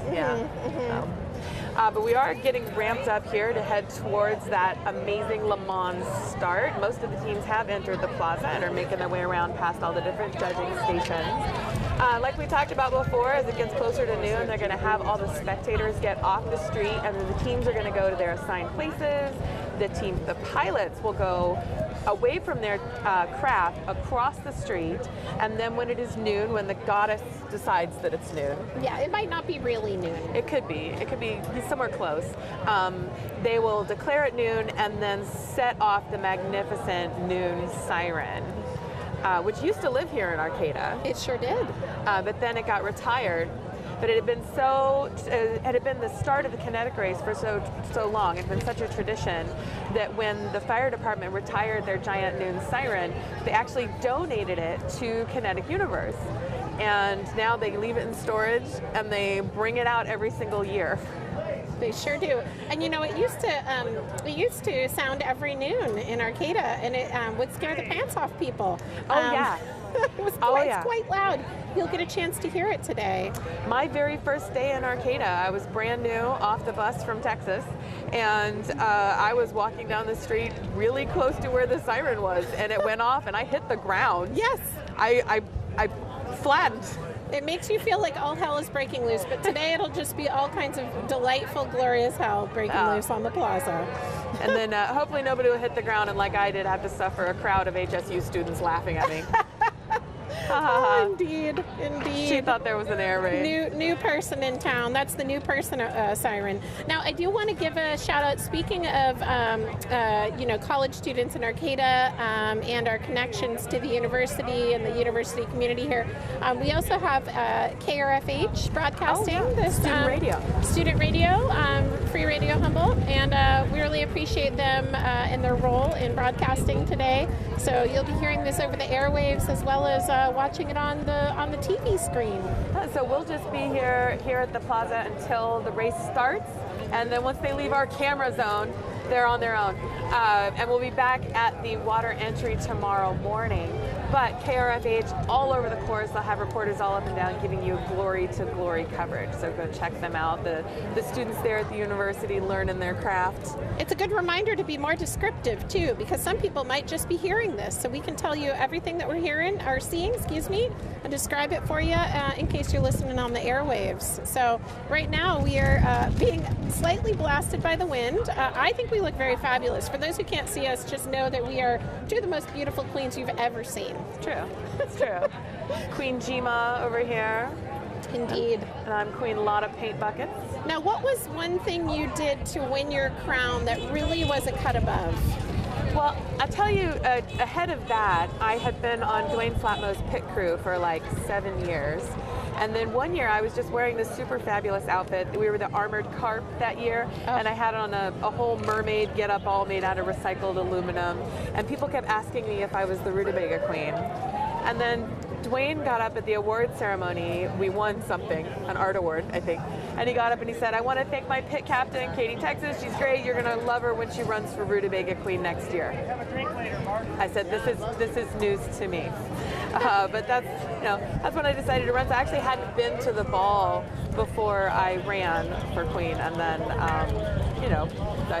I ran and I won. And so I got the crown, and I've been a queen ever since. Well, it does look like we have another adorable dog to interview, so we'll talk more about queenship, but first to the dog. Check out this good boy.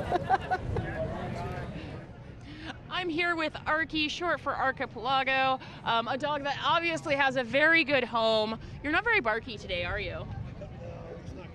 Not very. Arky's not very barky. Though you may have noticed a big giant dog that's being raced around the plaza that says "Adopt me," which that is great advice. If you see a dog that's adoptable, adopt them and have them be a happy doggy like Arky over here. Arky, what's your favorite sculpture? For the Adopt Me Kinetic Race contestant.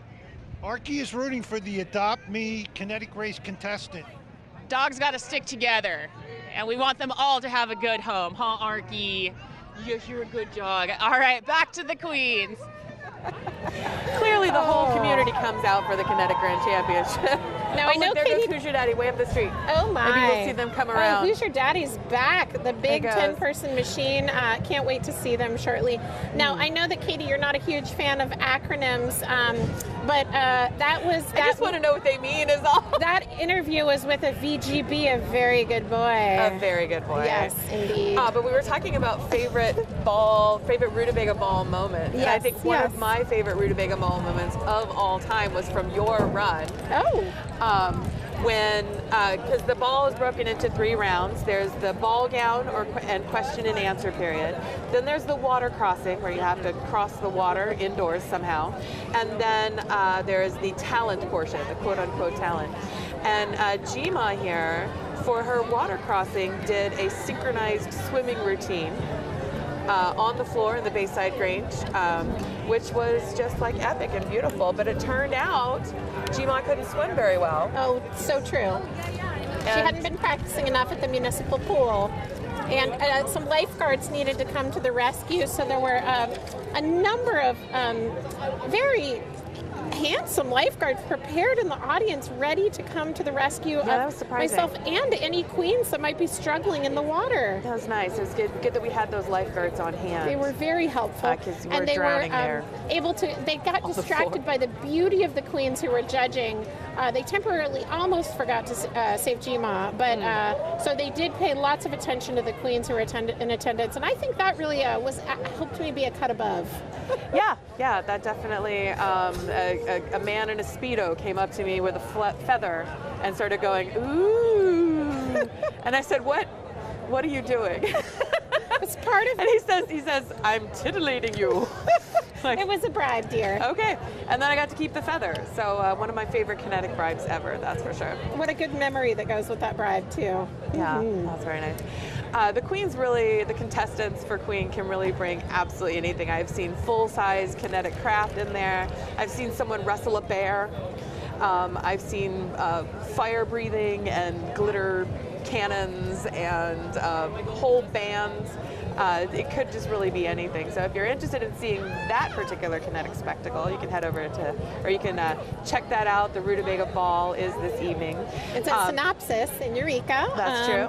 And it may be close to sold out, so you might want to check right away. If that's something you're interested in, yeah. Yes. But there are plenty of other Kinetic Glory spots to check out today. Of course, the plaza here will be going for about a little less than 30 minutes. It's getting very, very close to actual noon, close to Kinetic noon. And then after this, they're going to go out. There is a Kinetic festival at the Montessori School, at the little community school out in Manila. And where you can watch them put on their sand gears and get ready to go in the dunes. You could go out to the beach and watch them cruise along the beach, seeing the Kinetic sculptures with the beautiful dunes or the Pacific Ocean in the background is just, it's an experience. It really is. And I have to say, there's a few ways to get out there, folks. You can ride your bicycle. Highly parking recommended. is quite limited out there. It's quite a popular destination, and you know, the sculptures do need a lane of the roadway, so it can be a little tricky to get there with a motorized vehicle. Highly recommend a bicycle, or you can take the bus to Manila, and you can look up that schedule on the Humboldt Transit Authority website, hta.org, if folks want to take the bus, which runs a few times out there, so you definitely want to plan ahead. If you are going to hike out to Dead Man's Drop or anywhere out in the dunes, you know, make sure you bring your sunscreen, maybe an umbrella, slap on a shirt. Bring some extra water and snackies. And your bug repellent of choice. Yes. I remember when I came up here, I'm from Houston, and we have legendary, you know, like buzzard-sized mosquitoes there. Yes. And my first year here, we were heading into the dunes, and people were like, oh, get ready for the mosquitoes. And I was like, it's too cold for mosquitoes. Oh no. It is plenty warm for the mosquitoes that are from here, and they're definitely doing their thing out there. Another nod to the unique habitat of the dune forest. There's some little pockets of little wetland, perfect for mosquito habitat. So definitely make sure that you are preparing for that, but it's a lovely time in the dunes. Totally. After the teams go up and down Dead Man's Drop, then they're going to head over the bridges into Eureka. So if you're driving around the county this morning, you know, basically just don't. You know, take the corridor, because the teams are going to be heading out on the 255 and then going over the bridges from Samoa over into Eureka to get to that Halverson Park after party, that finish line party, Kinetic Fest, put on by the Ink People Center for the Arts. And you just want to kind of avoid where the teams are. They'll be doing traffic control and stuff, but having non-kinetic vehicles on the road with the kinetic vehicles is dangerous and like kind of scary. With the peons and the pit crews, there's lots of bikes, lots of pedestrians, lots of unique craft on the road. So yeah, let's see, we're really starting to get a lot of folks on the plaza here, aren't we? My goodness. Look at all those whippersnappers out there. Somewhere over there, there's a kinetic now we've got one more sculpture coming up. Is this the last of the 50 or so? I think it might be. We've got heading up to, let's see, somebody at Pageantry there. Seeing some great pageantry. Maybe let's check it out, see if we can hear what's happening over at Pageantry. Beautiful. Can we hear them? Now we see some folks do-si-doing as part of their pageantry. It looks like they've got maybe some kind of ship with sails, from what I can see.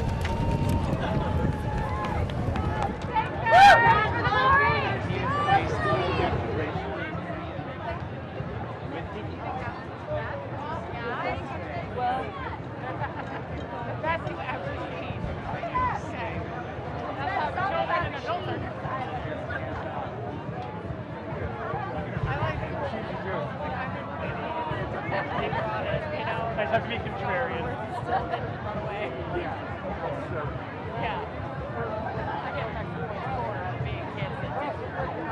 Okay, guys. If you remember the Shania train, this is the same. This is Earth, Wind, and Shire volumes 1, 2, and 3 as one machine with 3 scores. So they're going to need to pull all the way up. You saw Hoosier Daddy over there by Carl Mueller. That was the machine that I raced on a couple of years. I raced on a few different machines. And you'll find pilots sometimes switch teams and do different things. But if we were going to go talk to them, Hoosier Daddy was built to be the biggest one that Carl could fit into his garage. So that's why it is so huge. It has those wonderful big flat Hoosier racing tires, which makes it excellent in the sand. It is not very fast on the road. It looks very heavy, if you ask me. Is it a heavy machine? You know, it's close to 2,000. Well, when I was racing it, it was 1,700 pounds on its own. Oh my! But then you have 10 pilots, so that's 170 pounds a pilot. A little Vitalman trike might be 200, 250 pounds per pilot. So it's actually, you know, your power to weight ratio is not that crazy. But I would love to see Princess Dear to Heart interview somebody who is on Hoosier Daddy, this epic, gigantic kinetic machine. Princess? All right, I am here with the Hoosier Daddies, formerly known as the Hoosier Daddies, continues to be known as the Hoosier Daddies. I believe a 3-time engineering champion, 1 or 2 time ace machine. How did you all get a hold of this? You gotta ask him, he really knows everything. So he got it from Carl Mueller, for those unaware, one of the greatest engineers of our times. Remember Carl Mueller's theme and motto, if you're wondering how to make it better, just throw another gear on it. What? Is this everybody's first time racing? He doesn't want to do the interview. Okay, is this your first time racing? No, all right. Well, he's busy with the judges, which is absolutely fair. This is the last machine that's been here, or that's gotten here to the plaza, so the race is about to begin. All right, and back to the Queen. And glorious good luck to that team. I can really feel the excitement building on the plaza. Can you? Yeah, it's like a drum beat coming from behind us here. It's almost like there's a drum beat behind us. People are getting excited. Ooh, the snap, crackle, pop of an excitement and energy. I love it.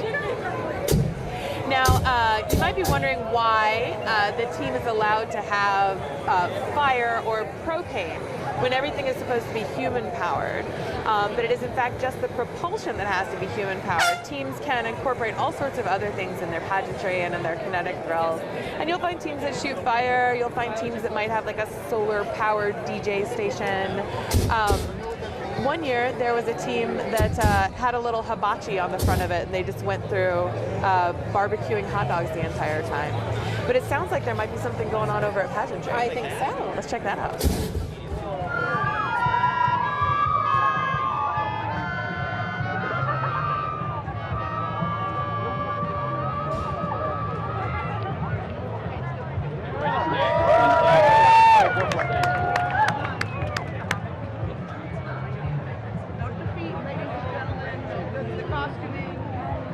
Began with the pressing of the great vinyls, for within these records was bound the music to move and groove each person. But they were all of them deceived, for another record was pressed. Deep in the land of Mordor, in the fires of Mount Dune, the Dark Lord Sauron forged a master vinyl, and into this record he poured all the funky tunes that would dominate all life. One record to rule them all. The record of power perceived its time had come. It abandoned Gollum, but then something happened that the vinyl did not intend. It was picked up by the most unlikely creature imaginable, a hobbit, Bilbo Baggins, of the Shire. For the time will soon come when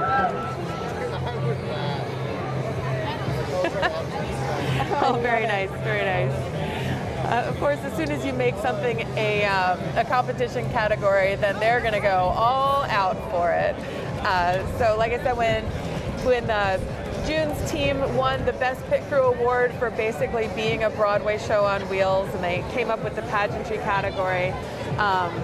Then teams started really putting some effort into that. Before it was sort of just like it was a fun thing. Maybe you did something fun during the break test, or you introduced your art or sang a song or something. But now it's its entirely own category. It's got its own cadre of judges over there. It looks like an all-hands-on-deck effort in the Shire right now. I can't tell how many people are involved, but it seems like absolutely dozens, including my favorite Disco Gandalf. Just really, really working it over there. Maybe they got the crowd into it. Getting the crowd hyped up, getting the crowd participating is definitely going to get you some extra points when it comes to those kinetic judges, because of course there's one reason we're doing all of this, one reason they're doing all of this, and it's for the glory. Pretty glorious, if you ask me. It was quite fun to judge pageantry for a couple of years there. I like mixing it up, but these performances just seem to get better every year. Absolutely. Because it is for glory, and where do you get glory but from the crowd? So anything you could do that's going to have folks have some more fun, that's really what it's all about. The crowd engagement really is everything. And now we've got Team Who's Your Daddy coming along, entering the course shortly, or entering the plaza. And you can't see them right now, but there you go. They got a water bottle in front there. Yep, they've got their water bottle in the front, ready for action. And That is just an engineering marvel, I have to say. Yeah, all 10 of those pilots are on bicycles which are attached to a Ford truck chassis, and then the mad genius Carl Mueller worked all of those chains through the truck's own transaxle. So the torque converter on the truck itself is the mechanism, the drive for the Hoosier Daddy, which is just blows my mind. To take what's supposed to be one engine and replace it with 10 pilots. But I think that is the last team that was waiting to get onto the plaza. So we're going to say goodbye to Princess Dear to Heart, who's been doing our team interviews here. All right. Thanks so much, everybody. I've been Princess Dear to Heart, still Princess Dear to Heart. Since the Hoosier Daddy is here and they've got some space, I'm going to go riding around the plaza. Pedal power for the glory. For the glory. There she goes. What a treat it was to have her interviewing folks, interviewing cute dogs, VGBs, very good boys on the plaza here, and just talking up the teams. Really great to have her. Yeah, nice to get the team perspective. Oh, she jumped onto the machine. Oh, she's on that's Team her Hoosier team. Daddy. I see. Oh, that's why she had to depart. She had to. She's doing double duty here. She's got a pedal now. Okay, well, there she goes. Bye, My Princess. goodness. That's a princess that can do it all. I thought she was running over to Team Goddess, but no, it looks like she is jumping up on Hoosier Daddy to pedal. Yep. It looks like they've got rollerblades on their machine too, just in case. They've got a little bit of everything this year. I like it. I like it. Little hodgepodge. That giant machine that is just so good on the sand, and it does really, really well in the water. They have giant pontoons, and they just float like a barge. It's very nice. So if this is the last team entering the judging, they're going to have a heck of a time getting all the way around the plaza. In fact, sometimes teams have to end up skipping part of the judging so that everybody can start on time. But once that noon whistle goes off, everybody's going to start. The teams will run across from their spot on the other side of the road. They will jump into their craft, and everybody will go around and around and around the plaza. And I believe they are doing 2 starts this year. Oh, you know, they did there's that. so many machines. That's probably a safer bet. Yeah, well, and they also want to get the ace machines out. Oh, that's cool. cool. And in front, because the ace machines are the ones who are trying for those speed awards. Yes. You know, they're the ones that really need to get onto the course. And sometimes these big giant teams that are just here for funsies, they can, take up the whole course. Come up the works a little bit. I mean, we love them all. We love every single team, but we do want to make sure those ace teams have a chance to get right to it. So I think that's a beautiful idea. So we'll see an ace start first, and then we'll see all the other machines leave the plaza. And it's unknown to us how many times they will lap the plaza before the Rampmeister, right? Is it the Rampmeister that tells them when to go? It's totally up to Rampmeister once he decides, he and the Goddess agree that enough teams are actually moving to get out there. Then he'll open up that gate over in front of the Jacoby Storehouse across the street there, and teams will shoot out into the Arcata Bottoms. Now this is a time when you're going to see a lot of glory hogging, folks making little laps around the corners of the plaza, really just whooping it up. Lots and lots of glory hogging happening, which is of course their prerogative as teams that have put so much work into this.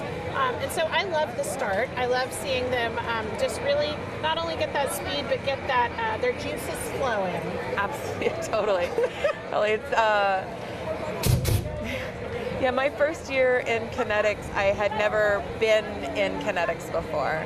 I showed up on the plaza with a 900-pound lobster and a crew full of people who knew what they were doing. Seems like a totally normal weekend. Totally blown away. Yes. I had no idea what I was getting myself into. It's just like, put this costume on, get on your bike, follow along. So that's what I did.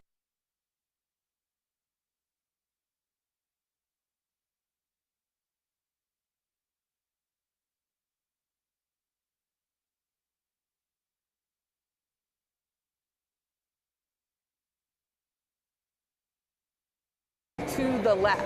So the teams will employ all sorts of different strategies to try and not flip over on dead man's drop. So I didn't even get a chance to look down the dune before Flatmo was saying, grab the back wheel, and I'm just like holding on to the lobster. And he's like, don't let it move. And so I like dug my feet into the sand, holding on to this huge sculpture. There's a bunch of us grabbing onto it. And all of a sudden he's like, let go, let go. We let it go, and they just bombed right through the trees. Oh my goodness. Sounds like a real trial by fire. It really was. No one warned me about anything. I think they were, they'd all been racing for so long that they just assumed I would soak it up, you know, just by diffusion, that I would just know what was happening. Or they wanted to, you know, throw the newbie into the sand and that sounds see like what my happens. first year as pit crew. My first and only, I should say, year as pit crew. I also did not fully understand the complexities of the course, so I was surprised at several points, to say the least. I had certainly been you know, enjoyed the race from many locations throughout, but nothing is quite the same as racing. Or being pit crew for a team. You learn a lot. Yeah, riding an experimental craft down dead man's drop is its own kind of thing. I've actually been, I have done it successfully, just great, and I have also hit a tree. Oh. Although, and been thrown from the machine when we were the heroes of Gloriopolis. But I'm going to blame that on my co-pilot, who didn't believe in brakes. No matter how many times I yelled the word brake at him, he just kept going, "We're fine," and then we hit a tree. So you know, you got to get that team communication worked out ahead of time. Actually, that was Carl, who is a fantastic engineer, and he's an amazing when it comes to machines, and not a people person. And he just wants to go fast, like Ricky Bobby. He just wants to go fast. But he would talk to the pilots like they were, you know, a steam engine, and then he would get confused as to why they didn't fix themselves. He's quite a character, very unique individual, and you'll see that a lot of the folks in racing really are unique, to say the least. They have very distinctive personalities, often incredibly creative souls, and you know, maybe communication isn't always their strong suit. But they have well, you know, you just gotta take people with their strengths and put them where they need to be. So Carl knows everything about the machine. I knew very little. I could deal with the people, so I agreed not to touch the machine, the mechanical parts of the machine, and he agreed not to yell at my pilots. Perfect. Well, you gotta work it out. We work. Yeah. Every team kind of needs some of those different personalities to make it work. You need an engineer. You need an artist. You need a business head, somebody who's going to take that list of ACE rules and make sure you're actually following all of them. Or somebody who's going to organize those business sponsors and make sure that you've got the funds and the resources to put your team together. Sometimes teams will get a restaurant sponsor to give them their food, or a business sponsor to help pay for the artwork. Sometimes it'll be a logistical sort of thing. Could be anything from the sponsors, and it takes you know, somebody's got to do that work. So teams are often, you know, at least 3 really strong leaders to 5 along with everybody else. Teams that run on like one person, extremely rare. Now, we are seeing some pageantry on the screen in front of us from June's team.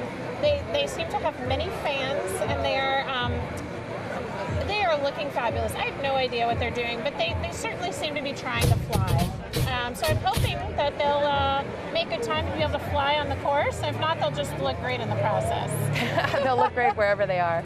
And we're sure to see June's team doing this, doing their pageantry again tomorrow at water entry. Lots of the teams will stop and do their pageantry at water entry along. I'm enjoying this heat from Hoosier Daddy over here. I know, this it's team quite is like they keep puffing off the propane, and it's warming me up. I was getting kind of chilly in the wind there, so I'm grateful for that. That's nice. Thanks, guys. Absolutely. Well, I have to say that I'm very excited to see the 2 starts this time. We just talked about that a bit. So we'll see the ACE machines leave first, then we'll see all the other machines leave the plaza. One of the things that I think is kind of cool about the ACE machines, we talked a little earlier about what they have to do. One of the things they have to do is carry all their stuff with them. So they have to carry everything they need for the entirety of the race on their machine. Yep, their tools, their teddy bear. Their snacks, their water. A sleeping bag for every pilot. bag. They've got to have all their goodies for camping. And their flotation, if they need to attach pontoons or foam or something to go into the water, they're going to have that with them. And they do have to sleep within a certain distance of their machine, if I'm not mistaken, or is that just a practice that has come about? I believe in the rules they're only required to camp on the second night. I see. Within spitting distance of their machine, and spitting distance is defined as the distance that if every pilot on your machine filled their mouth with water and spit it out as far as they could, and you add all of those up for everyone on your team, and that's how close to your craft you have to be. So if you have a big team, you get a big campsite. Yeah, you can be a little bit further away. Yep. Now we've got another machine behind Who's Your Daddy that is pretty distinctive. It's a psychedelic looking fish. I don't know how else to describe it, but they are very neon, very just a cacophony of beauty there. Mixing my metaphors there, but they look pretty spectacular. I'm not sure I recognize this team. It looks like they might be held together with some tape there, so it looks like it might be a last entry. Sometimes teams just show up on the plaza, and now it's time to register and it's time to go, and this is the first we have heard of them. We're not sure about this team and whether they fall in that category or not. I don't see a number yet, so they may very well be a late addition, which is one of my favorite things about Kinetics is you just kind of make it up as you go along. There are rules, there are sideboards, there is safety, but there's also a lot of fun surprises to be had. Yeah, definitely. And some teams have an attitude of, they're just going to do their thing. Just do whatever we want. They're just going to do whatever they want. And that no is also what. in the spirit of Kinetics. Definitely. Hobart Brown, the glorious founder of Kinetics, was a polarizing character, an ornery cuss, I think. But he could inspire people to do great and amazing and curious and weird and totally ridiculous things. Hello. Just like Andrew Goff can inspire people to do weird, ridiculous, totally crazy things. Pulling Flatmo out of retirement. Pulling him out of retirement. Yep. Turns out. Andrew Goff on Flatmo's team, a Tin Pan Dragon. You'll see that one out there. Puffin' Fire somewhere, the big fire-breathing dragon, just made it back from the Smithsonian, I think. Apparently. It was hanging out in the Smithsonian for a while. Funny so why enough, not do a victory lap in Humboldt? Why not? Funny enough, it was in the Smithsonian as an example of art from Burning Man, when in fact it is a kinetic sculpture. It was originally made here in the kinetic sculpture race for our hometown race, and then went out to Burning Man for funsies, and then ended up in the Smithsonian because it was at Burning Man. But we're claiming that one. Yes. Flatmo, he's a hometown hero. He's ours. He's kinetic sculpture race people who also does Burning Man instead of the other way around. I know many people who had yard sales that were selling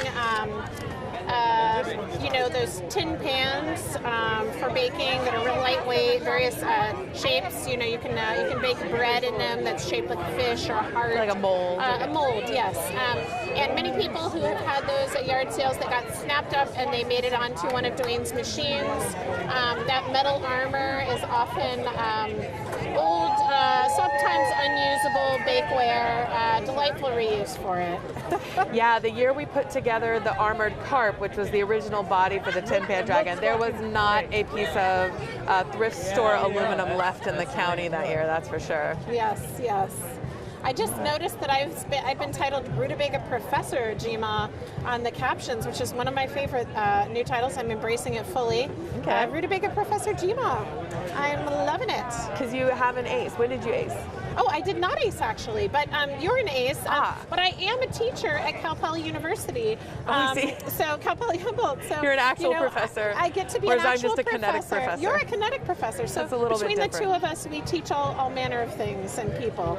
I've seen some of my students in the crowd today, so it's lovely to see. The semester has ended, but we still have a lot of the student community here enjoying the race. Maybe sticking around for a little while just to get to see the race. Indeed.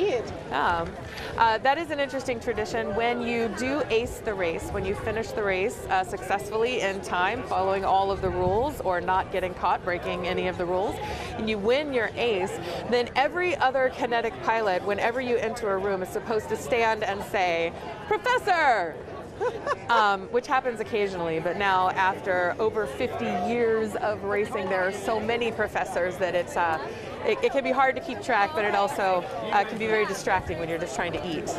Indeed. And everybody that comes in the room, everybody's got to stand up and yell professor at them. It's also a little distracting when you're just trying to walk around and everyone keeps bowing or curtsying so deeply when you're a queen. So, you know, it's part of the job. It's very classy difficult. queen troubles.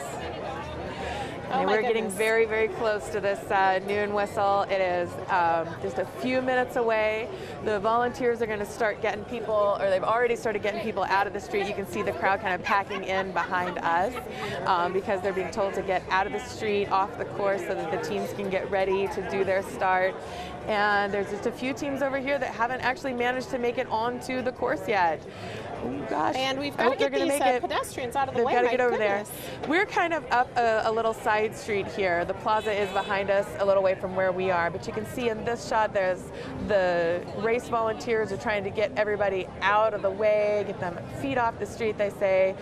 You'd be surprised how much people argue about not wanting to get out of the street. It's like, but I can see really well from here. I was like, well, this is going to be a crazy chaos of experimental crafts here in a second. Even their feet have to be out of the way, and that is quite challenging to get an entire crowd of this many people in Humboldt County, where we like to do what we want, out of the street. So that is what everyone's doing right now. There's a lot of cajoling of the crowd that needs to happen, and this is about when that would be happening. I'm a little concerned about these two teams. Of course, you know, I will stay here and continue doing my job, but I'm a little worried about them getting on the course, Katie. Well, what do they do? You know, there's a Team Goddess that's going to figure this out. Okay, the Goddess has got it. They'll figure it out. Team Goddess is right over here. They'll get them off to where they need to be. They might be holding them back because they don't have a spot. Ooh. And they're going to have to wait until the machines start going, and then they'll get slipped into the stream once it's actually flowing. That's kind of what I think is going to happen with these teams that are hanging out right next to us. Because with 2 minutes left, they're not making it around anything. They're not making it over there to another spot. I see. Yeah, if they're not ace machines, they could leave in that second cohort as well. So that makes a good amount of sense. Totally. Thank you for calming my nerves. I was getting all They'll in a get to tizzy. participate. They'll get to do it. It'll be something. They're clearly not trying to ace. If you do get out to see the racers, notice that they'll have a big sticker that says their number on it, and then there'll be like it'll say, Team 101 or whatever. And then on that, there'll be all these other little stickers, and those are actually from the different judges. So the engineering judge, the ace judge, once they're checked, they get that judge's sticker on their race placard, on their team placard. And then that way the judges along the course can spy and go like, okay, this is an ace team. They see that ace sticker go by. They can check them off. They can make sure that everybody has everything that they need. So these teams obviously haven't done the whole process yet. They are just waiting until everything's set. This is our rundown. What are you looking for? Oh, I wanted to look at the team names, dear. There you go. Yeah. While you're talking, I'm just going to look for some of my favorites. There you go. Okay. The Goddess starts taking registrations around April 1st. They put up the registration forms, and teams will be sending in their information, registering their pilots and their pit crews and their peons, and then writing in descriptions of their artwork and their engineering. Now there's the siren. Was that it? That is the siren. Oh, so they're running to their across. machines now. There goes that Le Mans style start. First ace teams up and out. They are racing. They're going to start moving around here. Here they go. So they've run to their machines, gotten in. Their pilots are now starting to pilot around the plaza. Now, the pit crews stand aside for right now, right? They join them when they depart the plaza. Yeah, the pit crew, there is Rule P that says the pit crew and peons are not allowed to be on the plaza. So it's just kinetic sculptures. Sometimes people don't necessarily follow all the rules the way they're supposed to. You might see some people on bikes that aren't supposed to be out there, but there's so many teams and so many large craft that the folks on bicycles are supposed to stay out of the way, stay off the street during this time, and meet up with their teams later as they get further on.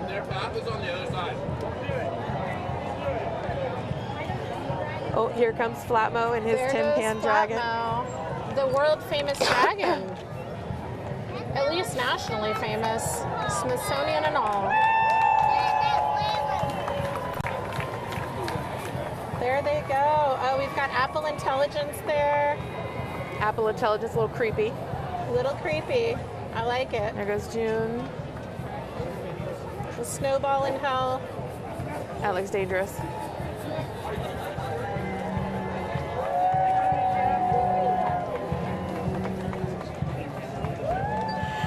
And of course, all these people cheering on the teams, giving them plenty of glory. It's going to charge up their batteries so that they can head out there and pedal all the way to Eureka today, but taking a big, long detour to go through the dunes and up and down Dead Man's Drop. And it's an absolutely enormous challenge. Squid, that one isn't one I had seen yet. That looks pretty good. Grateful Squid, there's the Some rainbow serious one. Tentacles. We're going to have to learn all the names of these crafts now. Oh, here they are. Here they are. I don't know that I can tell any of them. Cloudy with a chance of clowns. You know, I gotta say, I had a couple favorites on here. I do like Plaid Max. They were delightful. You know, Beaver Fever really has my heart, though. I think Earth, Wind, and Shire is going to remain my favorite until I know otherwise. So many vehicles along with that Earth, Wind, and Shire team. There's Sparky, and some old favorites that I'm seeing, as well as some new favorites. You can kind of spy as you're seeing the teams go by, spy those sand treads, see if you can pick out what their flotation is going to be. Are they carrying pontoons? Do they have foam? Ooh, there goes there's the Ken reptile. Beitelman. Look at that Reptile tail. dysfunction. It's got to be removable, don't you think? Just dragging along the race they're dragging along the whole It's a bit time. of a hazard. Just making it a little bit of a hazard for everybody else. It's a classic Ken move. Classic, yeah. So Ken's great with the slightly dirty jokes.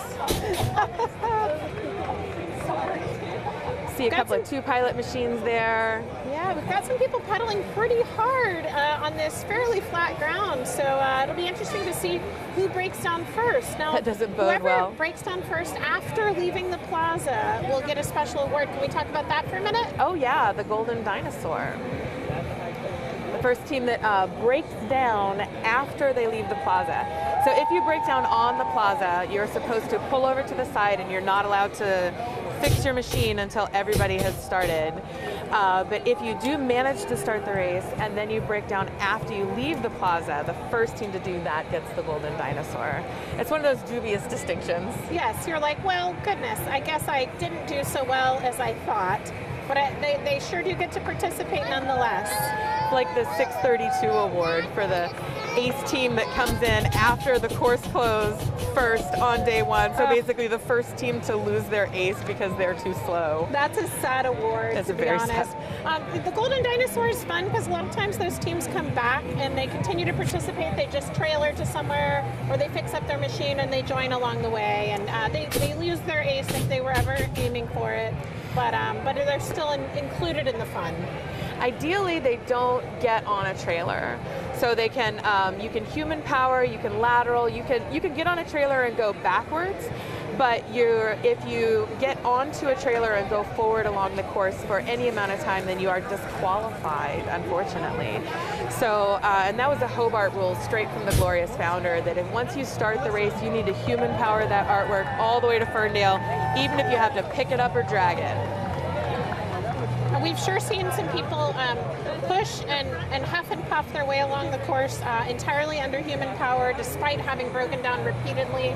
That's something we see almost every year, and it's quite impressive. Oh, and I certainly have huffed and puffed and picked up and moved. I've picked up and moved a kinetic machine or two in my day, including dragging Dwayne Flatmo's machine up Dead Man's Drop, and or not Dead Man's Drop, up Table Bluff. That reptile is killing me. I gotta say, seeing them drag that long tail. I think that might have been the same lizard head. The same lizard. As no frills. All right.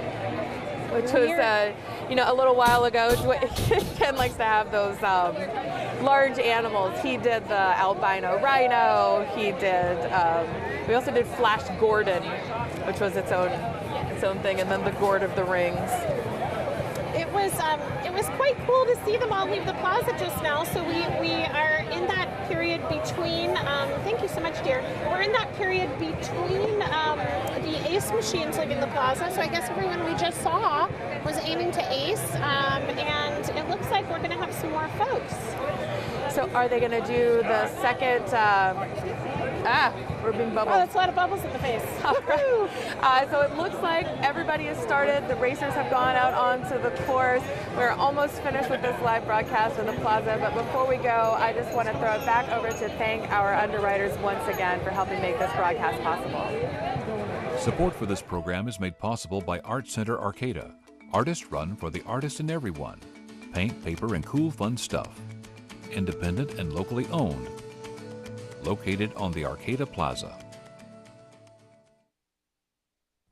Humboldt County, California, home to the tallest trees on Earth, is the perfect playground for exciting outdoor adventures for all ages. Come and experience our natural beauty, ancient forests, and breathtaking vistas. Support for this program is made possible by the Hotel Arcata, blending the timelessness and charm of historic Arcata with modern comfort and character. On the Square in downtown Arcata. Okay, what an amazing morning it has been here on the Arcata Plaza, introducing all these teams to you. It has been so much fun. I want to thank Princess Dear to Heart, who is off racing with her team. There they go. And I want to thank my co-host, Gma. Thanks so much for being here with me. Why, thank you for having me, dear. And we finally see Who's Your Daddy here leaving the plaza. They're trying to make their way through the crowds, always doing things their own way, aren't they, that team? Aren't they? I want to thank the Jam, One Stop Salon, the Art Center, Hotel Arcata, the Humboldt County Visitors Bureau, the folks who have accommodated us being here, the folks who help us to be here. Go to KineticGrandChampionship.com if you want to find a spectator's guide to come see some glory in person. Listen to KRFH all weekend for Glory to Glory coverage on the air. And then join us tomorrow as we continue the Kinetic Grand Championship with the water entry in Eureka. I'm Katie, Texas, a.k.a. a lot of paint buckets. Thanks for joining us. It's For the Glory. For the Glory.